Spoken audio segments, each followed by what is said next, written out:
Catholics are already set. And we started it.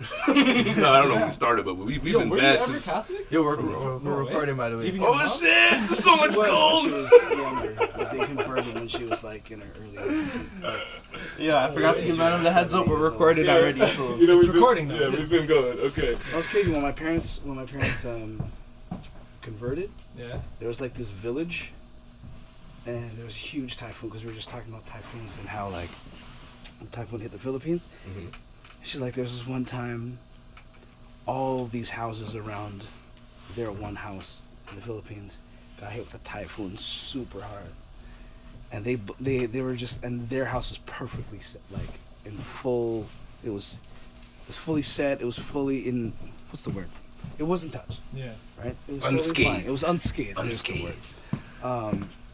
And they blamed God. They're like, oh, it's because we converted. Oh. Everyone else was Catholic. Oh. That's crazy. it has bro. to be. That's Everyone the. else was Catholic. That's why. You know what's crazy? Some of them don't even know how they became Catholic, bro. Yeah? What? Of course. They know? It was like a forced thing. Like It's they're called colonization. Like, yeah. Mm-hmm. Would you like your last name, or would you like the new last How name am I? with religion? Indian. But What if did you you keep take? if you keep your old last name, Jacob. you also die. That's fucked, My man. dukes didn't know better. we were Hindu before. For real? Yeah. I thought we were Muslim, We were no? so it went Hindu first, then Muslim, and Word. then Really? there was a Hindu. There's a point in time where the Hindus were running the Philippines. Because they're the oldest religion, actually. Right? Yeah. That's why, like, you know, Thailand and all these other places have like that Indian influence. Yeah. Yeah. Somebody was telling me there's this boogeyman thing that Filipinos say in the Philippines, where they say Bombay something, but it's pretty much like the Indian ghosts will get you, and that's like the Indian ghosts of the Philippines past. What? They're the Kaiser Soze? They're the brown duppies. Holy shit! No, that's deep. No man, to be quite honest, I didn't even know any of that stuff. So I'm really happy you guys dropped it on me. Well, fuck, I don't know if Hindu's the oldest religion, actually, but is it? Buddhism, Well, maybe? I'll believe it because you said it. Well, I was gonna say, it's either Buddhism or Hinduism. Shit, India it sounded and with China are the oldest there's so much conviction when y'all were saying it. So I'm like, okay, I believe it. I just made that all up. I was fucking chill, guys. I just wanted to sound educated. Holy shit. Okay. Welcome to the HisBrother Podcast. In front of me, I got Billis the illest. Yes, sir. You already know Terminal 16 General. And back of me, they got Rosos, in case you didn't know Sos. Yes, sir. Say what up. And you know, Big Norm, Storm. The storm of porn. I go by the name of John the Barber. Nobody bomb hardest is Pearl Harbor. You know what I'm saying? Uh-huh. You know I'm down with that. That's it. So how's everybody doing? How's everybody's holidays? Did everybody do something special, or did we just chill, or, you know? Just chilled out, man. Everyone's tripping. Everyone's tripping off of this. Tripping? What's going on, Rosos? Put us down, man. You know? 19. 19. The Yo. 19. We can't even say it. Well, yeah, they're YouTube will gonna take it off. right. Yeah. Well. Okay, so what is it? What so is we it? gotta talk. We gotta talk how, like, you know, you know what I'm saying, how we usually do. What's the so Omarion? Omarion. So the Omarion variant. I never liked Omarion. The Omarosa, you know. Nah. The O whatever. That's what was it? Mutated 32 times. And then now the new one, the IHU, I heard. out of France. It was funny. I was talking with some homies yesterday, Jamaican guys, and I was just like, "How the hell are Jamaicans gonna pronounce this one?" Hi, hitch. It sounds like they're saying, if they were to say the IHU, it sounds like they're saying, "I hate you." You know? Yeah, I hate you. I hate you. But no, it was weird because as Filipinos, you know, we always have these big Filipino Yo, Christmas shindigs, real. Fam jams. Real, man. and it was reduced to like nothing. It was dropping off presents at people's houses. You know, luckily I'm the one guy that doesn't care, so like everyone lets Same. me into their crib and it's like whatever. I get to hang out individually, but everybody else is separated, and it's weird, man. It's weird, man. That division. That's what John was saying earlier, man. Talking about your cousin in the States or whatever, right? Well, no, like my She's cousin here. here, she, I ain't gonna say no names, I ain't gonna put you out there, just because you asked me not to. But no, for real, no, it's like a thing where certain parts of my family, they used to hang out like almost daily, and then like this is something like, I couldn't really grasp because I didn't really grow up like that. Maybe if I continued to grow up here, it would have been like that, and so I could see the appreciation and the camaraderie and all that stuff growing, and that's what family's really about. You know what I'm saying? Getting closer, getting tighter. But then all of a sudden, Thick and like thin. yeah, man, and it should be like that all the time, thick and thin all the time, no matter what, no matter fucking what. Through thick and thin in COVID. But I feel like certain things started happening, or certain people believe that this is what they should have done and not done, and then like I don't know, there's a lot of just I don't want to say conflict, just maybe misunderstanding on each side, or I don't know. I don't know what it is, or we do know what it is, but it's just hard to really pinpoint it. But yeah, there was a clear division, and it was kind of saddening because like I kind of looked to that for like family inspiration. You know what I'm saying? Like when I got uprooted and we moved down to Florida, it was like I kind of had to choose my family. Yeah, you had to leave that all behind too, right? And it was weird because like I was so, delved into my family, like both sides, and that was the beautiful part because like I guess, like my crib was one of the spots where like a lot of my mom's side and my dad's side would literally like both big parts of the family would come together, and then I had to just forget all that, and go down to Florida, and like I'm not just saying like Florida ripped it out of me, but it was just I had to gradually learn that like family wasn't going to be around me all the time. So You didn't have that support system readily available, so you didn't know that was something that was there, No, it wasn't like, okay, your auntie's gonna take care of you. No, Rosalina down 2 doors down in the motel's gonna like watch me for the next thing while my mom washes clothes with her bare hands type shit. It's just a totally different world. So this thing I could understand, like from my cousin's standpoint is like, it kind of crushed her, and I kind of feel crazy because like there's not much I could say because like it's hard to. You can't change a player's game in the 9th inning. That's what I've always been told. So it's like, once someone's kind of fixated and set on something, it's like, it's really hard. And I don't want to say the division's going to keep growing stronger, but it might just keep growing stronger. And if that's the case, then it's like, where are we really now? Like, where can we go? Some of us can't go nowhere. Like, we just got to sit and face it, but. Well, think about it like this, man. Like, I'm not no conspiracy theorist or anything, but, I've heard of, was it the FBI, the CIA, trying to like, during the Black Panther movement, trying to emasculate the black man and break down the family structure within the black home, and that's facts, and create this split and this divide within the families of the black families and whatnot.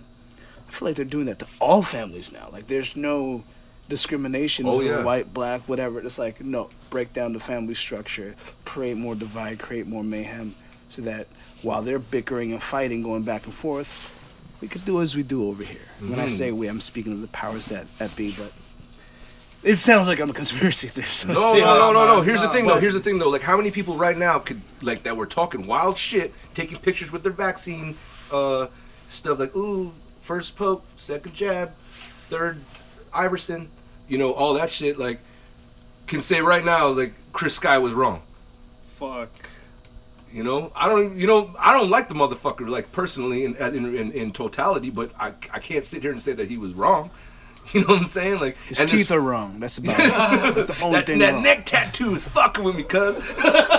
Neck tattoo, the teeth, and that blonde streak. Do you notice how quiet they are now, though, bro? No, for sure. It's even like Adamson's barbecue and shit like that. Hear about those guys? Like, a lot of people that were speaking up are just quiet now, bro. Well, because they were deflated. Like, everyone went after them. Yeah. Like innocent. Well, not innocent, but like just regular people that had opinions, stated their opinions online, and the public opinion was against them.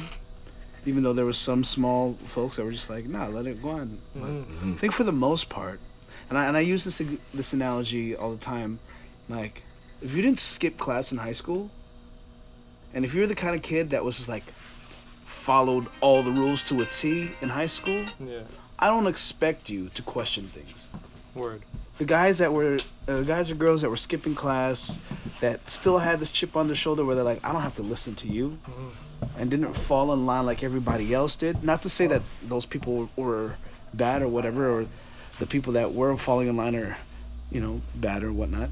I think it's just that for years they've been taught to stay in line, and the other ones that were like, nah, we can go in and out. We don't have to fully stay in line, are the ones that are still questioning to this day, while the other ones are fully compliant. And it's worked for them, their whole life being compliant. My mother's been a compliant Seventh-day Adventist woman her whole life. Power be to you, you're a happy woman, you love God, but that's not for me. So but she don't impose it on me like these people impose what they feel the vaccine is to us in this day and age. And I'm just like, man, can you just skip a class for once, or can you not fall in line so easily for once and just question? And I feel like there's a lot of people finally questioning. There is. Yeah. Now that they're like, what the fuck, third round. We did everything you said. If everybody was double vaxxed going into these events, they're like, oh, we need to close the restaurants, close the clubs, close the theaters. But because these are places where people are spreading the virus. But I'm like, these are the places where you have to be double vaccinated to enter. And they're like, well, there's people that are faking the vax pass, da-da-da-da-da. I'm like, well, remember, you're vaxxed, so you should be safe for the people that are sneaking in without it. Saying, man. Yo, no, go ahead. Yo, just yesterday I went to the gym, brought my son, whatever. The owner looks at me, he's like, tell him put a mask on. First thing he says to me, put a mask. I'm like, the fuck, man. To my son didn't have a mask on. I had a mask on just because. The fuck? It's like he's a kid, bro. Just allow him with no mask, bro. Yeah, no. I mean, they'll give you the excuse. Oh, kids are super spreaders. Super spreader. Yeah, everyone's a super spreader. Here's my thing. Everybody, you watching, get your ass some COVID. Get it now while it's hot. Get the antibodies and fight this shit. Because if every single person in the world gets COVID once and beats it, and then there's that small whatever percentage that doesn't beat it, the rest of the world could keep it moving. I think it's everyone like we all got it. I feel like, what I mean? Yeah, I feel like everyone caught it already. I mean, like a common flu or sorts. Like I feel at one point we all kind of got maybe a swing of sickness. I don't know. I don't want to say like it was 10 days out, 7 days out. Some people's immune system is stronger. Some people, I don't know, whatever. Like it was like it came and it went. But some people like just weren't taking care of themselves, you know what I'm saying? Like, I mean, like, and unfortunately, like, that's what a strong flu or a cold will do. It'll fucking take you out. There ain't no fucking, like, I feel like a lot of people were just living life shitty, and then the minute, like, the name 19 came out, they were like, oh, it's that. No, motherfuckers, you was living shitty from he was already unhealthy. He was an unhealthy motherfucker, COVID just added man. To the mix. Nah, yeah. The news has a sick marketing team, bro. Oh, no, that's just a whole nother... They've been running They're the fucking sick. No, that Monarch programming is crazy. I wish I had them for, like, the music shit, you know? Oh, bro. That Monarch programming is nuts. It's next level. Like, it'll never... That shit will never change, Yo, man. it's crazy how people are getting all their info from that, too. They're not even looking at any other... Well, that's another thing, shit, too, is bro. if a person I know, like, is trying to, like... Oh, you trying to drop some knowledge, motherfucker? You trying to drop some knowledge? If they're trying to do that to me... I always be like, okay, like let me just stand back real quick. I don't disagree with you at first because like we have to overstand each other to purely just got to give each side. But like if I know you watch CNN and I know you're fucking watching Fox News. Oh shit, my bad. We don't got like, but you know what I mean? Like if I know you watching all that stuff that I know that is very easily like manipulated and all this jive. I mean like it's very hard to just watch shit and believe it in anyways. Like I think now it's like fuck man like, oh no, I think it's just like person-to-person basis. Like, oh shit, I don't believe in this or I believe in that. Like, that's how I'm rocking now. Like, okay, you tell me something, yeah, I might look into it, but it's really on what I fucking believe. Like, what I'm really running with. Because if you're gonna make me against the world, I'm gonna show you, motherfucker. You know what I'm saying? Like that's how I feel. Like I'm getting backed into a corner, which is fine because I like that close quarter shit. I don't like that wide open shit. I like to fucking see it coming at me so I can fight my way out. But that's how I'm feeling. You backing me in the corner? Okay, cool, man. No, I don't fight my way plenty through fights, and man, I'm still standing, cuz. So, like, I feel like they're backing us into the corner like Jackie Chan, but the media's throwing glass at the wall. Oh shit! And it's just like Jackie's like, too much Royal Rumble, Rumble in the Bronx. Rumble in the Bronx. I'm trying to think what movie that is. Rumble in the Bronx. No man, that scene changed my life, bro. I was like, damn, I need to really know how to fight when they're throwing glass at me. Yo, That shit can get deep. I swear to God, there was a point in time where I wanted to wear jeans and a sleeveless tight shirt. Just like, you know, remember that shirt he wrote? It was pull it like, off, bro. but no, you gotta have a certain build. You know what? Because it just reminded me of something my pops would wear. Because my dad actually, my pops looked like exactly like Jackie Chan. When you see my dad, you're like, holy shit, this man. So when we went to jail for a week. Your dad? Yeah, on some bullshit. Some woman like claimed he fucking did some shit to her. So while he was in there, obviously he had to state his claim. He had to like show like, yo, fuck with me. So people were like, yo, Jackie. They're like, yo, Jackie. Messing around. Yo, Jackie, you got moves? Come on, let's go. And he's like, unless you can beat me in a push-up match, I will not. You cannot fight me. And my dad had these Vince McMahon pecs, okay, and he could do push-ups like a madman. So no one could beat my pops in a push-up match. So that's how he saved his ass from fighting in jail for the week. Yeah. That's tough. Yeah, Rumble in the Bronx, baby. Oh shit. But before we go too deep into the black hole that is COVID speculation, what is there to be grateful in the 2021? Like, there's got to be something that you guys are like, fuck, I'm so glad. I'll be real. Can I be happened. honest? Can I be really honest? Yeah. You know we hoop, man, and I'm just happy to see like all these like great feats in NBA. I'll be honest, I don't watch NBA too tough now. Like I don't watch it like when I was younger. I just maybe I got stuff going on, but I do watch the highlights just because that's the guy in me. I gotta know what's going on at least. Yeah. But yeah, no. When I saw Steph hit that three, I was like, damn.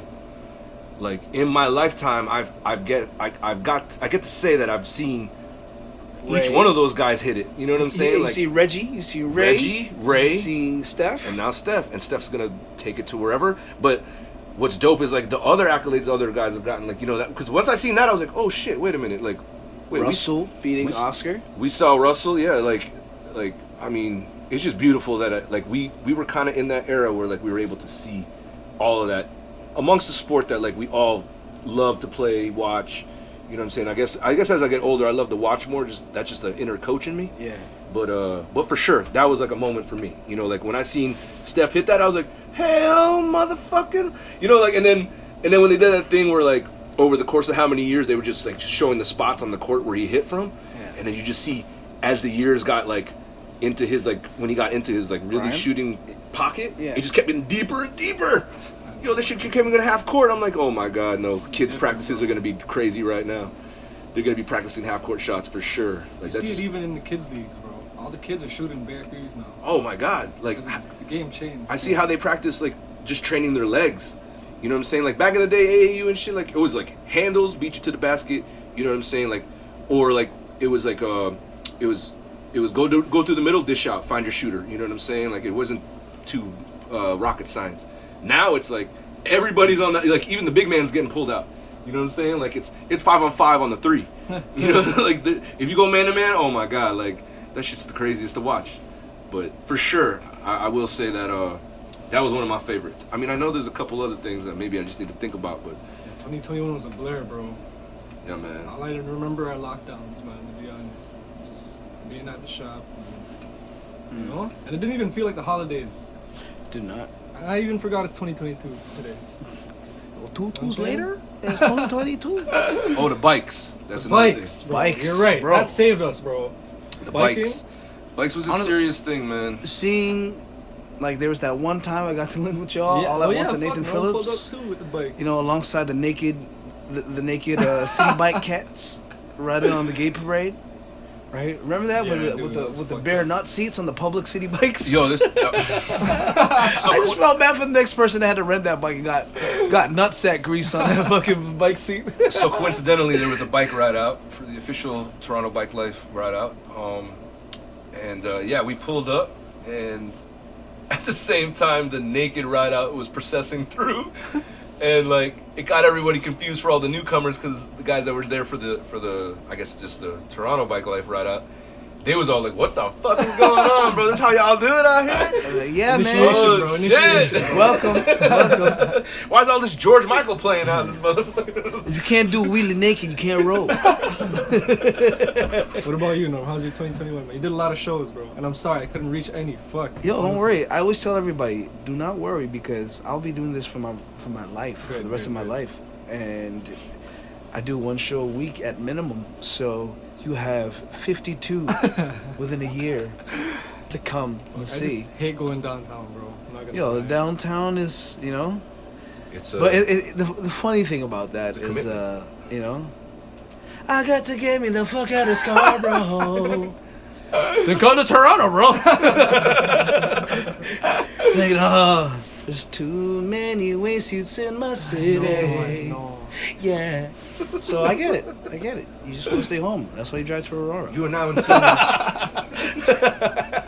You are now in tune. Oh, man. But no, I think my highlights for this year was getting COVID. Seriously.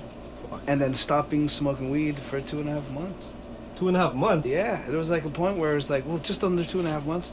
I got it in early or late August, and didn't smoke until Oh, yeah, I remember that. until like November times, and then I was like, man, now I know I can do it.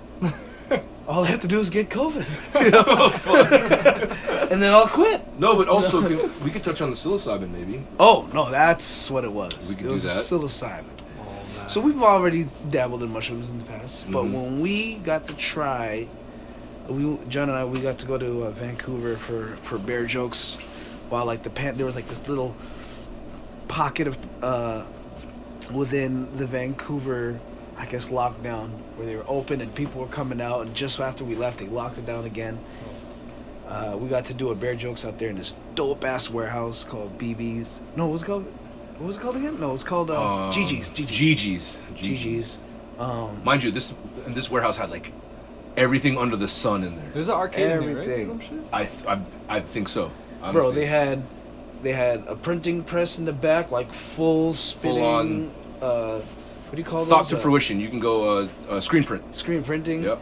press. DTG machines. They had a vehicle upholstery spot. They had like a garage for like auto body work and What custom the hell, shit. bro? Mhm. They had a tattoo parlor. They had a Tattoo parlor. fucking in the back. They had Kind of like a flea market then. no, this once. Then they had this in the middle of it all. There's a fucking ill ass vintage store Yeah, sick. The that guy- was so dope. Wow. Right, and then all these crazy antiquities all around the space, and just the coolest Asians you could ever see. You know, like Manila Gray and fucking all these cool ass You saw them Vancouver perform there? Asians.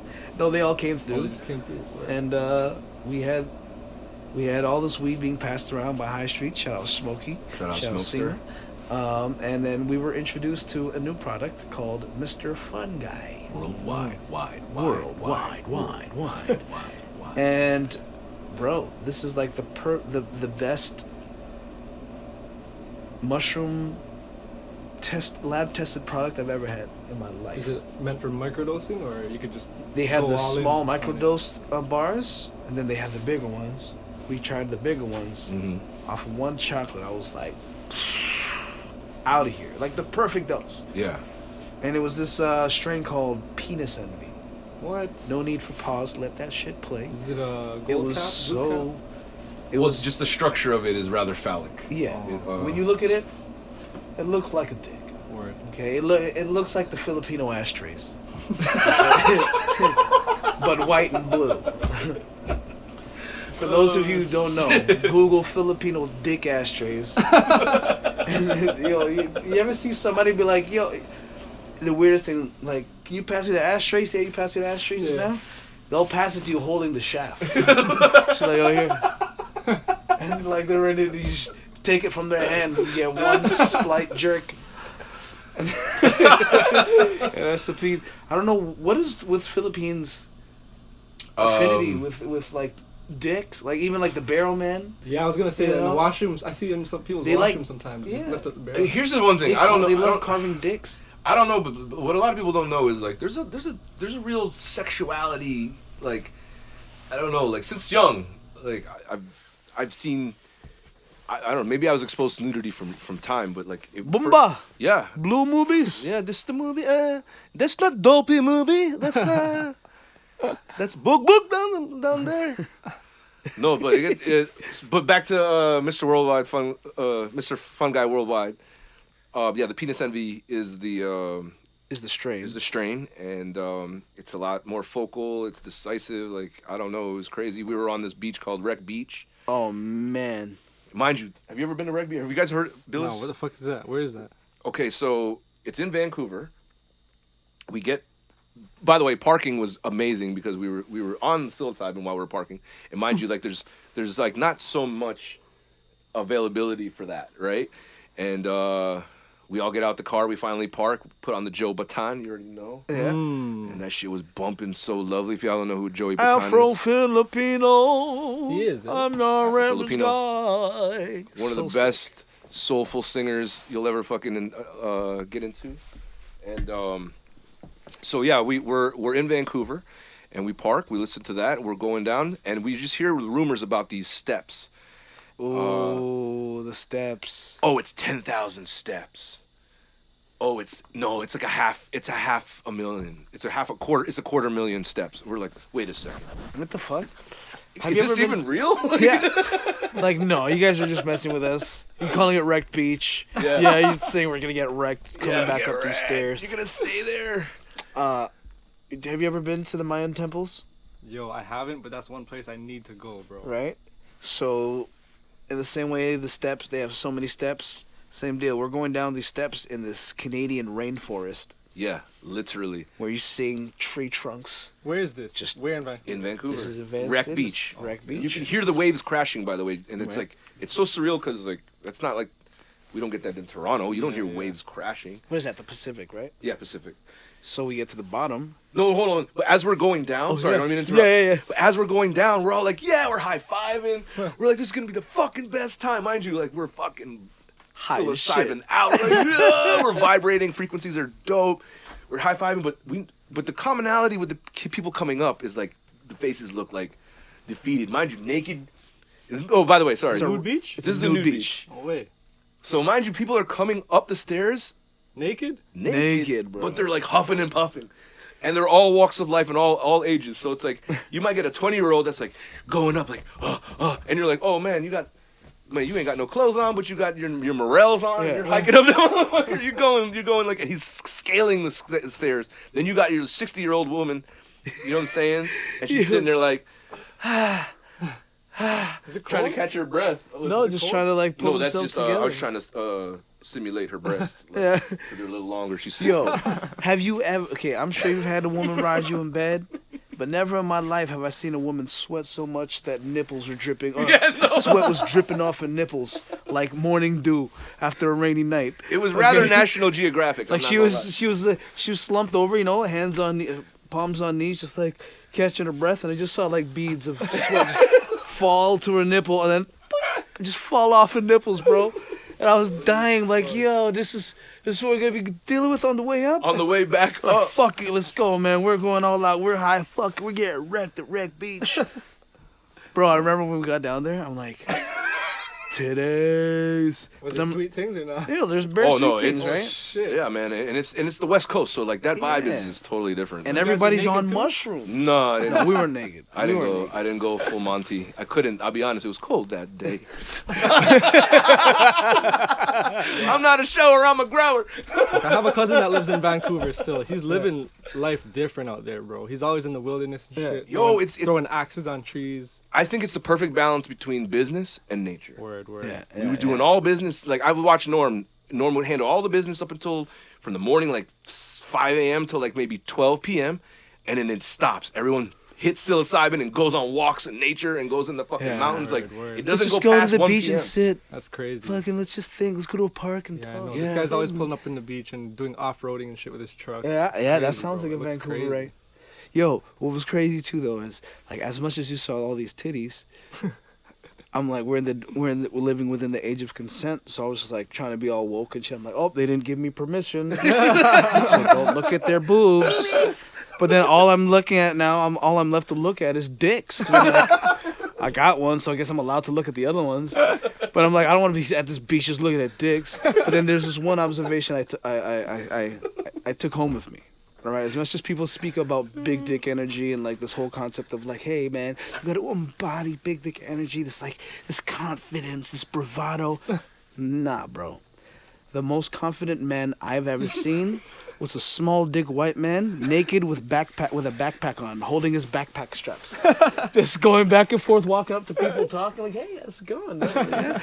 Look, with a little dick out, just swaying back and forth like a baby You pendulum. swear he was wearing pants. Yo, this guy was so confident. It was like white privilege mixed with whatever his little dick backpack strap energy, and I was like, "Fuck big dick energy. That is ultimate confidence. Like, you don't even need a big dick to feel confident. He just needed his whiteness and cheesy conversation." Yo, it was like top half, shirtless Boy Scout leader. Yeah. And then bottom half was like cold boy. Like Mr. Burns just walking out of the shower. I just got out the water. You know what I'm saying? That's how LA Fitness was sometimes. Like back in the day, me and my boy were changing in LA Fitness in the change room. Yeah. We're sitting like this. Man comes out the shower, standing up. So he's standing. He sees us. He goes, "Hey, nice hat." This fucking shit's just like right here, man. I'm like, what the fuck's wrong with this guy, bro? Yeah, nice helmet yourself, bud. There's two types of people in this world. There's people that can talk confidently while they're naked, and people that like literally are like they got to be clothed. You know what I'm saying? Yeah. But those guys that can talk confidently while they're naked, hey man, more power to you. I don't know. That ain't, you're barking up the wrong tree. That's all I'm saying. Did you know there's a population of people that don't have an inner monologue? So like, I was just watching a clip about it. She was like, while you guys sit there and talk in your head, like, should I do this? Should I do that? Da, da, da, da, and you overthink, you overanalyze, that voice doesn't exist in my head. It's just like the first thing I think, I just do it. And then there's never like a bunch of other things. And there's like a large population of people in this world that don't have that. Mm-hmm. And they're like, wait, voices? I don't have voices in my head telling me this, and that. It's literally just like, a decision has to be made, it's made, and then I do, and then that's it. And there's never really like over contemplation. So I think the naked talkers don't have that inner monologue. No, for sure. Like the guy so while we're there, everyone's like, oh, Freezy Dan! Where's Freezy Dan? Where's Freezy Dan? We're like, what the fuck? Steely Dan? Did you just say Steely Dan? You know what I mean? Grandma's hand. I'm like, no, it's not Steely Dan. They're talking about Freezy Dan. Norm and I are chilling. We're fucking rolling up. We're blowing trees. You know what I'm saying? We're smoking fucking cigarettes like it's college. You know? And the next thing you know, they're like, oh, there's Freezy Dan. And almost the same description that we gave you. This guy comes up, but he's wearing like this like pashmina. He's wearing some random pashmina see-through scarf that you put around your neck, but it's just around his waist. It's not hiding nothing, dog. It's almost like ornamental at this point. Like he's trying to be a belly dancer or something, you know? Where it's like his just dickhead would just pop out from the bottom of the cloth. It's like, it's not covering shit, bro. It's see-through. Yo. But the worst part is like, you'd be like, yeah, like we didn't ask him to come over, but obviously the people that were around us knew him, or you know that he frequents this area, so they were like, "Yo, Freezy Dan, come over here, come on, show these guys. These guys are from Toronto. Come on, show these guys what's up." We're like, "No, it's okay," you know. But he still like forces way. He's like, "No, hey, what's up, guys?" You know, like real fucking crazy bravado. And then next thing you know, he takes a Kaepernick kneel. He takes off his backpack, drops on one knee. The dick just like extends further because he's like one knee, things out, and he pulls out his backpack. He's like, all right, so I got shroom freezies, weed freezies, alcohol freezies. He had Henny freezies. Right? He had fucking. Oh, that's why he's Freezy Dan. Yeah, he had every type of alcoholic freezy, and like he was like charging, you know, like I guess people that would pay. But then all the women, like he was just like, yeah, you just remember Freezy Dan, you know, like that was his like calling card, you know, like here's a Freezy, you know, and then the number would be on there. Like, damn, this guy's fucking branding is crazy. Yo, remember when we were at the beach the next day talking with my homie X? Yeah, and shout out to X. Shout outs to Xavier. He brought up a good point. He's like, think about it, Norm. Do you think he could have assumed any other position, or is that the best position to assume for the sake of the sale? Because if you're standing there with freezies and you're naked, to just stand in front of all these sitting people with your dick in their face, you're not gonna catch the sale. So you're gonna get down to their level. So I'm like, what other positions could he have assumed? If he got down on 2 knees like prayer, at that point that's an offering. You better give me these freezies for free. You know what I mean? If you were to go cross-legged, that's 2 spread eagle. And that's like another sharing method, like when you're breaking bread with people in a circle. And unfortunately, there was like a circle of guys already like that. Yeah, and so when he's in the middle, you can't do knees, you can't do cross-legged, and then even like leaning to the side, like fucking Teddy Pendergrass or something. Like, what do you guys want? Like, yeah. So literally, his best position to assume for the sake of the sale was the Kaepernick knee. Because when you think about it, that's the way people present things. Like, that's why, my king, my lady, you ever seen somebody get on both knees when he's trying to marry somebody? Like, you ever see somebody cross their legs with, will you marry me? Like, no one does that. He started out in the Captain Morgan. Oh, yes. And then he, like, went down to the Kaepernick. So it was like up, and then that was even more like, we was like, oh, man, this is like a scary movie. Like the movie Scary Movie. Yeah, They yeah. just have gratuitous scenes of Yeah. You're just like, oh, shit. Like, that was supposed to be a football scene. Oh, man. Yo, that was so funny, though, man. That was a crazy day. But all that to say, mushrooms. Specifically, Mr. Fun Guy Penis Heavy Mushrooms chocolate bars that come both in milk, chocolate, and vegan. Changed my life. And that's actually half the reason I stopped smoking weed. Because I was microdosing on shrooms. No way. Yeah, man. Shroomers. You Enough. stopped too because of the shrooms? Well, I slowed down a lot. I mean, like, honestly, I roll one, like Norm says, like, he just rolls one banger morning and night, and that's pretty much it. But, like, I mean, that's going from, like, almost like a pack of woods a day. Guy, when we lived together, like, we still live, same, 2 different floors, but when we're in the same room or same apartment all day, he had his own pack, I had my own pack, and they would both be done. Yeah, and we would just done them off, like. But what? Okay, so like, I wanted to get into this. Like, what are your guys' like personal rules amongst like just different things? It could be like getting up in the morning and like, okay, no, I got to do this first. Like, you know what I'm saying? Or I only got to smoke backwoods. Like, do you guys have specificities in your life that like you just be like, no, like I'm not fucking with that because I only fuck with this. You know what I'm saying? Like, I only wear Nikes because Reebok's make my feet hurt. Or Adidas. Adidas has great design. But they ain't fucking with Nike. You know what I'm saying? Like that type of shit. I don't know. I was just thinking about it the other day because like I know everybody has their thing. Like when I see a person smoking. Oh, here we go. Okay, go. Pardon me, but dark skin backwoods only. Jeez. I looked at you like you was light skin, but I'm like, oh, he Billis is in there. Yo, Billy D. Millions. Mm-hmm. Like, so he doesn't smoke the light backwoods. He just puts them all in a bag, like. And he saves them for Jamaica. Who shout outs to Billy, by the way. I saw him last night. Oh yeah. And bro, just funny. You know what? I actually can't. Knowing Billy, I won't speak on it. I'll talk to you guys about it after. Okay. But that's. Well, shout out to Billy. You know what I'm saying? Billy. Happy belated, bro. Happy belated, bro. But yeah, no, straight up, like, I know people that only smoke darks. For real, eh? Yeah, man. Like, you get for what it's worth, you get a better tump. Burn slower. But we've been to DR, business trips, and one of the things was going to see about. How backwoods are made, how the functionality of backwoods and shit, you know what I'm saying? Yeah. And one of the guys we found out that used to work in the factory had a spot. We went to go visit it, and literally, like, I saw how it goes down. Like, they don't keep them in humidors, nothing. Like, they spray the top. It's like Spray the top of what? With the chemical flavor? Yeah, the chemical flavor. What? Yeah, so we smoking, bro. What? so they all start out light, for the most part. Oh, okay, hold up. You know what I do? I wash the backwood when I Yeah. smoke.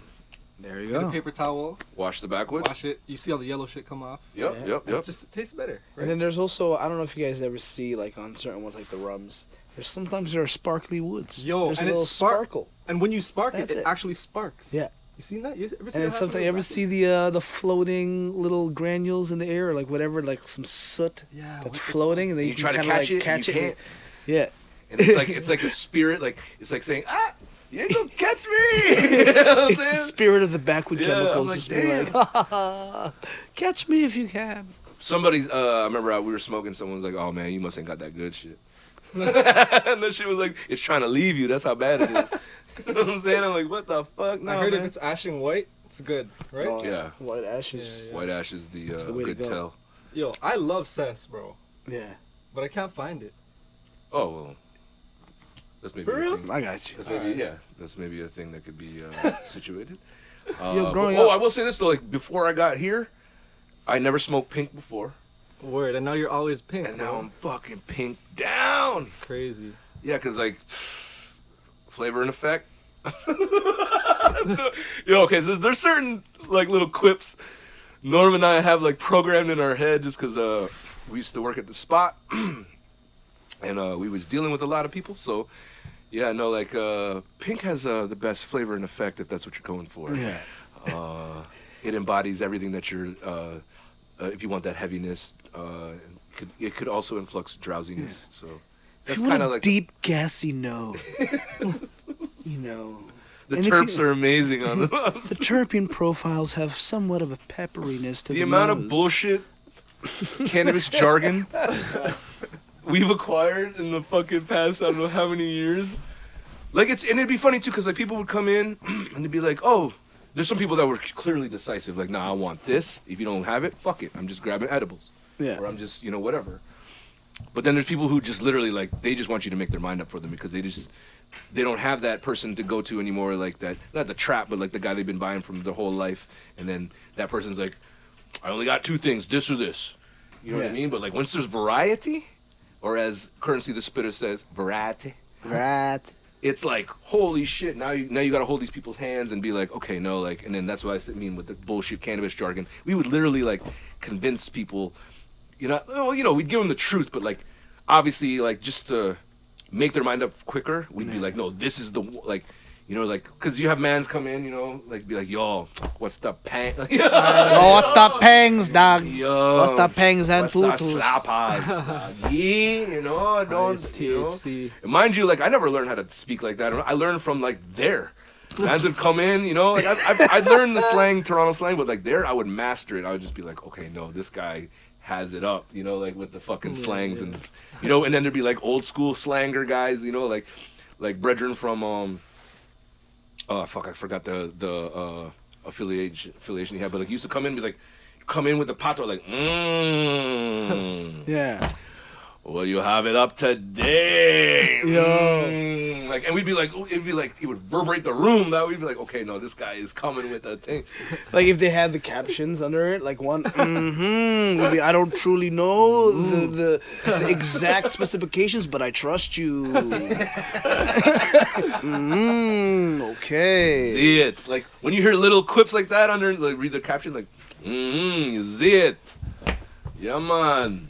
Okay, no, this guy, we don't got to make his mind up. He's going to figure it out. But then you got other people literally hold their hand like, okay, yeah, this hybrid is a cross between purple ayahuasca and fucking some other shit. And then you got to give like both fucking like Carfax, like. And then Sometimes you gotta ask them too, like, what kind of smoker are you? Yeah, like, there it is. what do you do when you smoke? What is your MO like? Because all that makes a difference. All those details will help guide us to say, hey, this is what you need. Oh, you're trying to clean up your house? Sour cheese. Go ahead.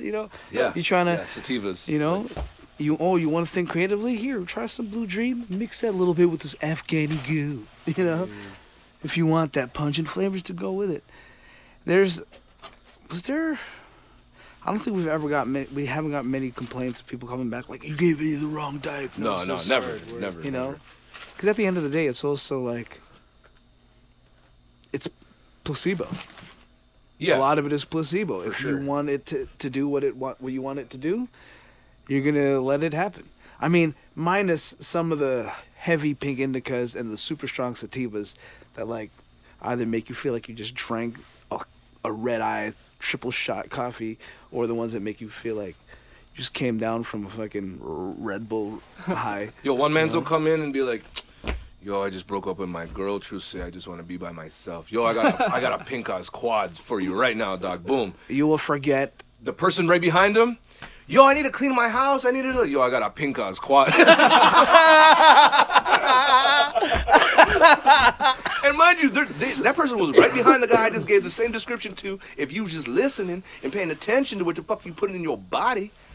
No, but still, you know, they came back. They loved it. People don't actually care. They just want you to tell them. So it's like in their mind, they're like, I got the best that I could possibly have gotten, because the guy who works there, it could have been your first day. No, 1,000%. You could not even smoke.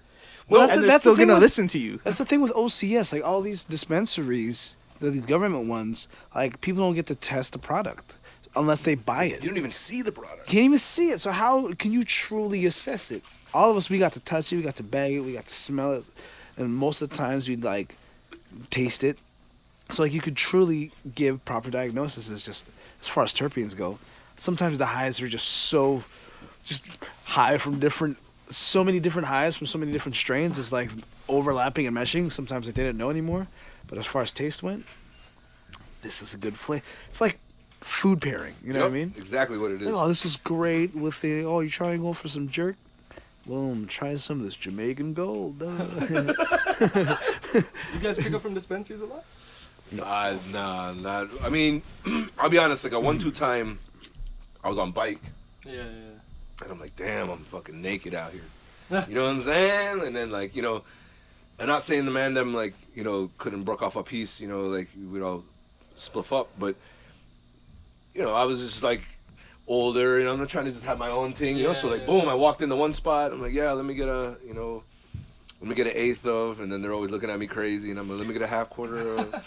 And, A what?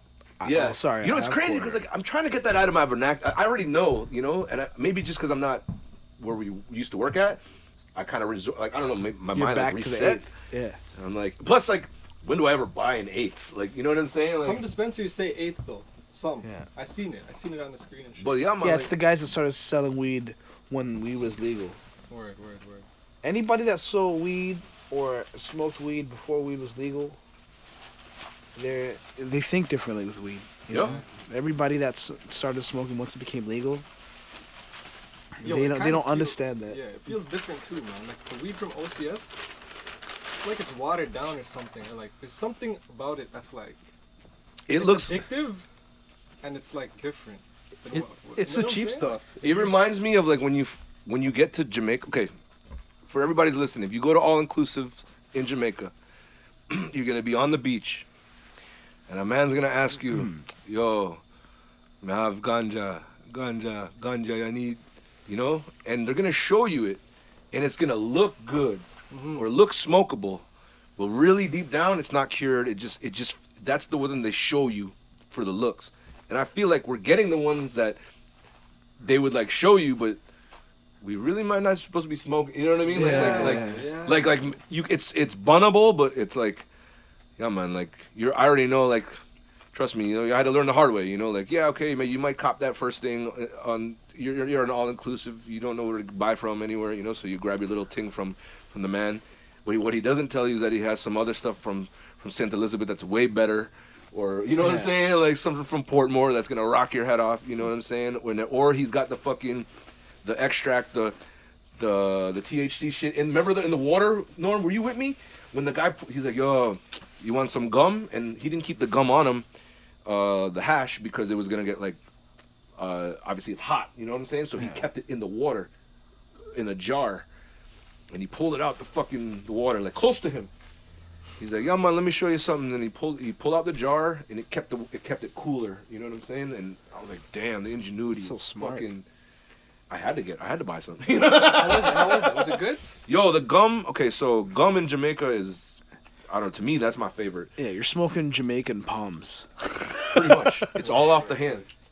You know, gum thing. You know, so I don't know. It's the most manageable. I love doing the worms and Yeah. you know what I mean. It kind of brings up it heightens up the what you're bunning out there, because like I don't get like fully blasted like I smoke out here, because that's not what it's called for. Like Jamaica is for reasoning, and you enjoy the sun. Like it's not supposed to be slumped out. And I mean, obviously, like you'll have stuff out there you could bun and you'll get sedative, but for the most part, like it's functional. They smoke more sativa hybrid. Mm-hmm. They don't smoke indica as much. Yeah, and then when you put the gum in there, that's your indica. That's that extra punch. It gives you the extra. But I remember back, when we would go, and we would get whatever the regular weed from the regular guys, and you'd find somebody like a reliable source that would like, all right, I'll go the extra mile for you. And then, remember when he brought out the weed, and he's like, we kind of laughed, like, oh, this is gonna be done like just now. He's like, nah, no way, bro. Opened the bag, like came back in 30 minutes. How much was in there, bro? Okay, so we was getting on a boat to go to Cat Island. Mm-hmm. And on Cat Islands where they do like the lobster, like fresh catch, everything. Like nothing is orthodox. Nothing is, and nothing is processed. Everything that it's from sea to table. You know how they talk farm to table? Yeah, literally. Like straight sea to table, island to table. Picked everything, all the herbs, all the spices, all from the land. Grabbed the lobsters, even used fucking seawater that they were boiling to boil these fucking things. Yeah. Bro, the Butter only and thing that garlic. was processed was the bread. They had just like a huge loaf of bread, singles, just to go with your fucking lobster. So good, bro. So before we get on the boat, shout out Omar, King of the Grill. I'll say it. Come chat me if you fucking want. But he is the king in the grill. And the man pulled out a bag. I don't know, Norm, maybe like a pound? Half pound to a pound. It was like, this is a little thing, like, or is this a lot? I think he said it was a lot, like, this is good like for you you guys. should be good. It's good for the day and night. And we all just, we're like, ah! We just, belly busting, like some of us fell into the sand. Like, mind you, we're boarding a boat. But we're all dying laughing, like, day and night, he say, Bomba Cloud. Mind you, everyone has their own stash, too. Plus that stash. Yeah.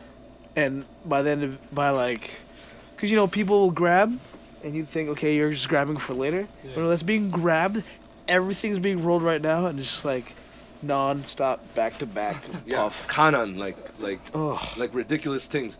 And we get to the island, and the bag's almost like, it's like the bottom. It's like just you know what I'm saying? Like, when you used to do things, and you see the bottom, you're like, yeah, man, this is for the dog then, like, or you nick bag it, and then you get your little flips. But anyways, he was like, holy shit, he had to make a call from Cat Island to have another thing dropped to him. Cause like that was part of the deal, like, okay, we pay for this, so boom, when we land back on the island, there's another thing waiting for us, and he's like, please don't tell me y'all gonna done this off, and I'm like, brother, I can't promise nothing, cause you with the fucking smokers. And that's the one thing too, is like, locals will see people bunning, but certain mans from Toronto go out there and they're like, no, these guys are fucking smokers, dog. How much did it cost? Shit, I don't even, like, It was paid. It was all paid for. It was all paid. Yeah, like, Company trip. Word. yeah. We went to the Cannabis Cup? Cannabis Cup. In Jamaica? Yeah. And to be quite honest, we was teaching a lot of shit out there. Like, they didn't know a lot of stuff about some of the extract stuff, and I don't know, just like, I remember and they were teaching us stuff, like when we would put our, like, about to gut our backwoods onto the ground. The Rasta man will not let you do that. Though. Why? Like, he will come and That's ask grab a you for leaf. it. Yeah. Yeah, to them. It's just chopped up grab a leaf to Yeah, them. they ask you for it, like, What the fuck? like, yo, my lad, don't dash that, huh?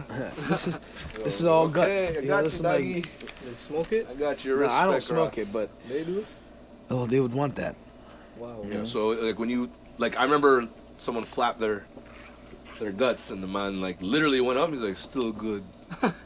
Yes. Still top. No worries. And they're like, crazy. big woman thing. And I'm like, oh shit. When you get that big woman thing, it's for real, dog. But yeah, no. Good times. Jamaica, man. Have you been? Nah. Never? You're a Scarborough man and you never went to Jamaica. That's Billis, so you been? surprising. Many times. Yeah, no, honestly. It's paradise. But you know what I've heard? I don't know if we spoke about this last time, but What's that? somebody was telling me that Torontonians were some of Jamaicans, and Canadians in general were some of Jamaicans' favorite tourists. But as of late, because of the Monarch programming and how they approach COVID, and how they're like mask crazy and like very, hey, if you're not vaccinated or you're not masked, please. Yeah, you know? yeah. They're like, yo, they're like Canadians are some of the worst tourists now in Jamaica, where they're like, oh, they feel so not entitled, but their expectations of what people need to do for COVID protocol Yeah. is so much deeper. Why the fuck are you in Jamaica then? If you're So shut like with they're COVID? going to Jamaica being like, can you put on your mask? That's Can you so imagine true. Canadians telling people to put on their mask in Jamaica? So this is what I've heard. Same thing. Yeah, like that's how they know you're from Toronto. That's They're so the only fucked ones up. wearing masks, and I'm talking on the beach. Are you telling me you're wearing a no, bro? You're wearing a mask on the beach. You went to the beach. That equals no mask. Like, to me, like Yeah. outside equals no mask to me personally. Yeah. Personally, Yeah. don't get mad at me. You know what I'm saying? Don't get mad at me because you're mad at yourself. Oh shit! Did I just say that? No, but that's the thing is There's like so much you could say, but fuck. that's how they detect it. They know they're like, okay, no, they're from Toronto. Because mind you, like anything outside of Toronto ain't really like this. I know. You know, like when we were in Van for that short little stint, they knew we was from Toronto. yeah, Well, Like, because we were rolling cannons. They don't really Yeah. roll cannons like that. and backwoods. And the but woods, but yeah. Ontario, yeah, Ontario. Ontario, sorry, is yeah, Ontario. Fucked. Yeah. People Ontario are and just Quebec. So shook, bro. Literally living in fear, man. So okay, so Fucking zombies, dog. let me just give this perspective real quick, because I think it's like something I can give from, and it makes is relative to what's going on now. Like, so growing up in Miami, Florida, I used to always get told stories from the abuelos and abuelitas, like, and they would always just tell me like, I would risk my life trying to get to the States, like 90 miles, like you just hear 90 miles, like it would just be something pounded in your head just because like that was what it would equate to get free from Cuba. And you would see it in their eyes, like, oh no, like they would tell you like, no, I would, if I failed the first time, I would get right back in that boat or whatever makeshift raft or whatever. I would try because like, I am not gonna live in this tyranny, like tyranny, whatever. And I could never sympathize. I just never been through anything like that. Unfortunately, now I see that now. Yeah. Like me going to Niagara Falls. Like every day I wake up now, I just think about the time I was at Niagara Falls and I just saw the fucking border and I'm like, damn, like I feel like it's never gonna equate to Cubans and seeing 90 miles, but like, yeah, bro, I'm like, oh shit, like that's the promised land, like that, like in my head, I constantly see it, and like I've been to Cuba, and I remember the man showed me, bro, he was just like, yo, from this point to there, it's 90 miles, and I remember just being like, oh shit, I can go home right now, like, you know what I'm saying, like I can try and risk it, but yeah, up until like maybe I'd say the top of last year, I was just like, oh no, now I kind of feel or know what these abuelitas, abuelos were telling me, not even just them, like, just anybody Cuban that made it to Miami and got naturalized, you know what I'm saying, and were able to stay by the grace of, Dios. And yeah, no, so like here, Elian Gonzalez. yeah, bro, like shit's like that, and I'm just like, I'm like, yo, I don't know, I see it now. I'm like, okay, no, I feel it, because I don't feel it's gonna get any better, but I also know that like life still has to kind of go on, and it's about how you pivot. You know what I'm saying? Like, I don't know, like not everybody growing up had money. You know what I'm saying? Like, and those type of hardships kind of equate to like, kind of what's going on now. Like we just was younger. We just didn't really see. Our parents went through it though. You know what I'm saying? Like, and we just kind of doing the same thing. Only thing is like there's obviously this like thing harboring around saying that, constricting us from doing whatever. But I feel the resilient people will be even more resilient, but the people that aren't, I'm afraid for y'all, because like you might not have ever fought for nothing. You know what I'm saying? You might not ever like really fucking like fought to live. You know what I'm saying? Like living is just like something you do. No, like living is like surviving for some people. Right. You know what I'm saying? That's where it comes down to. So yeah, without getting too crazy, you know what I'm saying? Like That's good, man. I just wanted to like voice that because like Yeah, man. Like for the longest, I would be in Miami and just be like, you would hear it, and I couldn't really relate. You know, I'd just be like, well, shit. You know, like I just hope your whole family can make it. You know, or da da da da. But then like the more and more I live here, I'm just like, damn, this is exactly how they tell me it went. Like they're like, yeah, Castro took away this, and then gave us a little of this, and then took away that little bit that they gave us, and then took away all of something, and then like it would just eventually get better. But then like. You know, like I said, I've been to Cuba and I've seen the people that were compliant and the people that weren't, and they were able to exist. You know, and that's the crazy part. You know what I'm saying? Like they were able to exist. I mean, yeah, it's. Well, Justin Castro's doing great right now. Yeah, Justin Castro, you already know, bro. Like nice draw line, pal. You know, fuck. Sorry, it was a random thought as I was admiring Billist's pinstripe sideburns. Which I was mentioning before. Right. Perfect. Just, I haven't seen a pinstripe sideburn in a while. Okay? Some 90s shit, bro. That's some John B. Don't listen to what people say situation right there. It's a good look. But now this is a question that it brought up the question to the barbers now, because I was talking about this last. Well, you night. cut hair too. You cut hair too. So Yeah, I used to cut hair once upon a time, but like I'm not nice like y'all. I can't do it for a living. Maybe I could, but anyhow.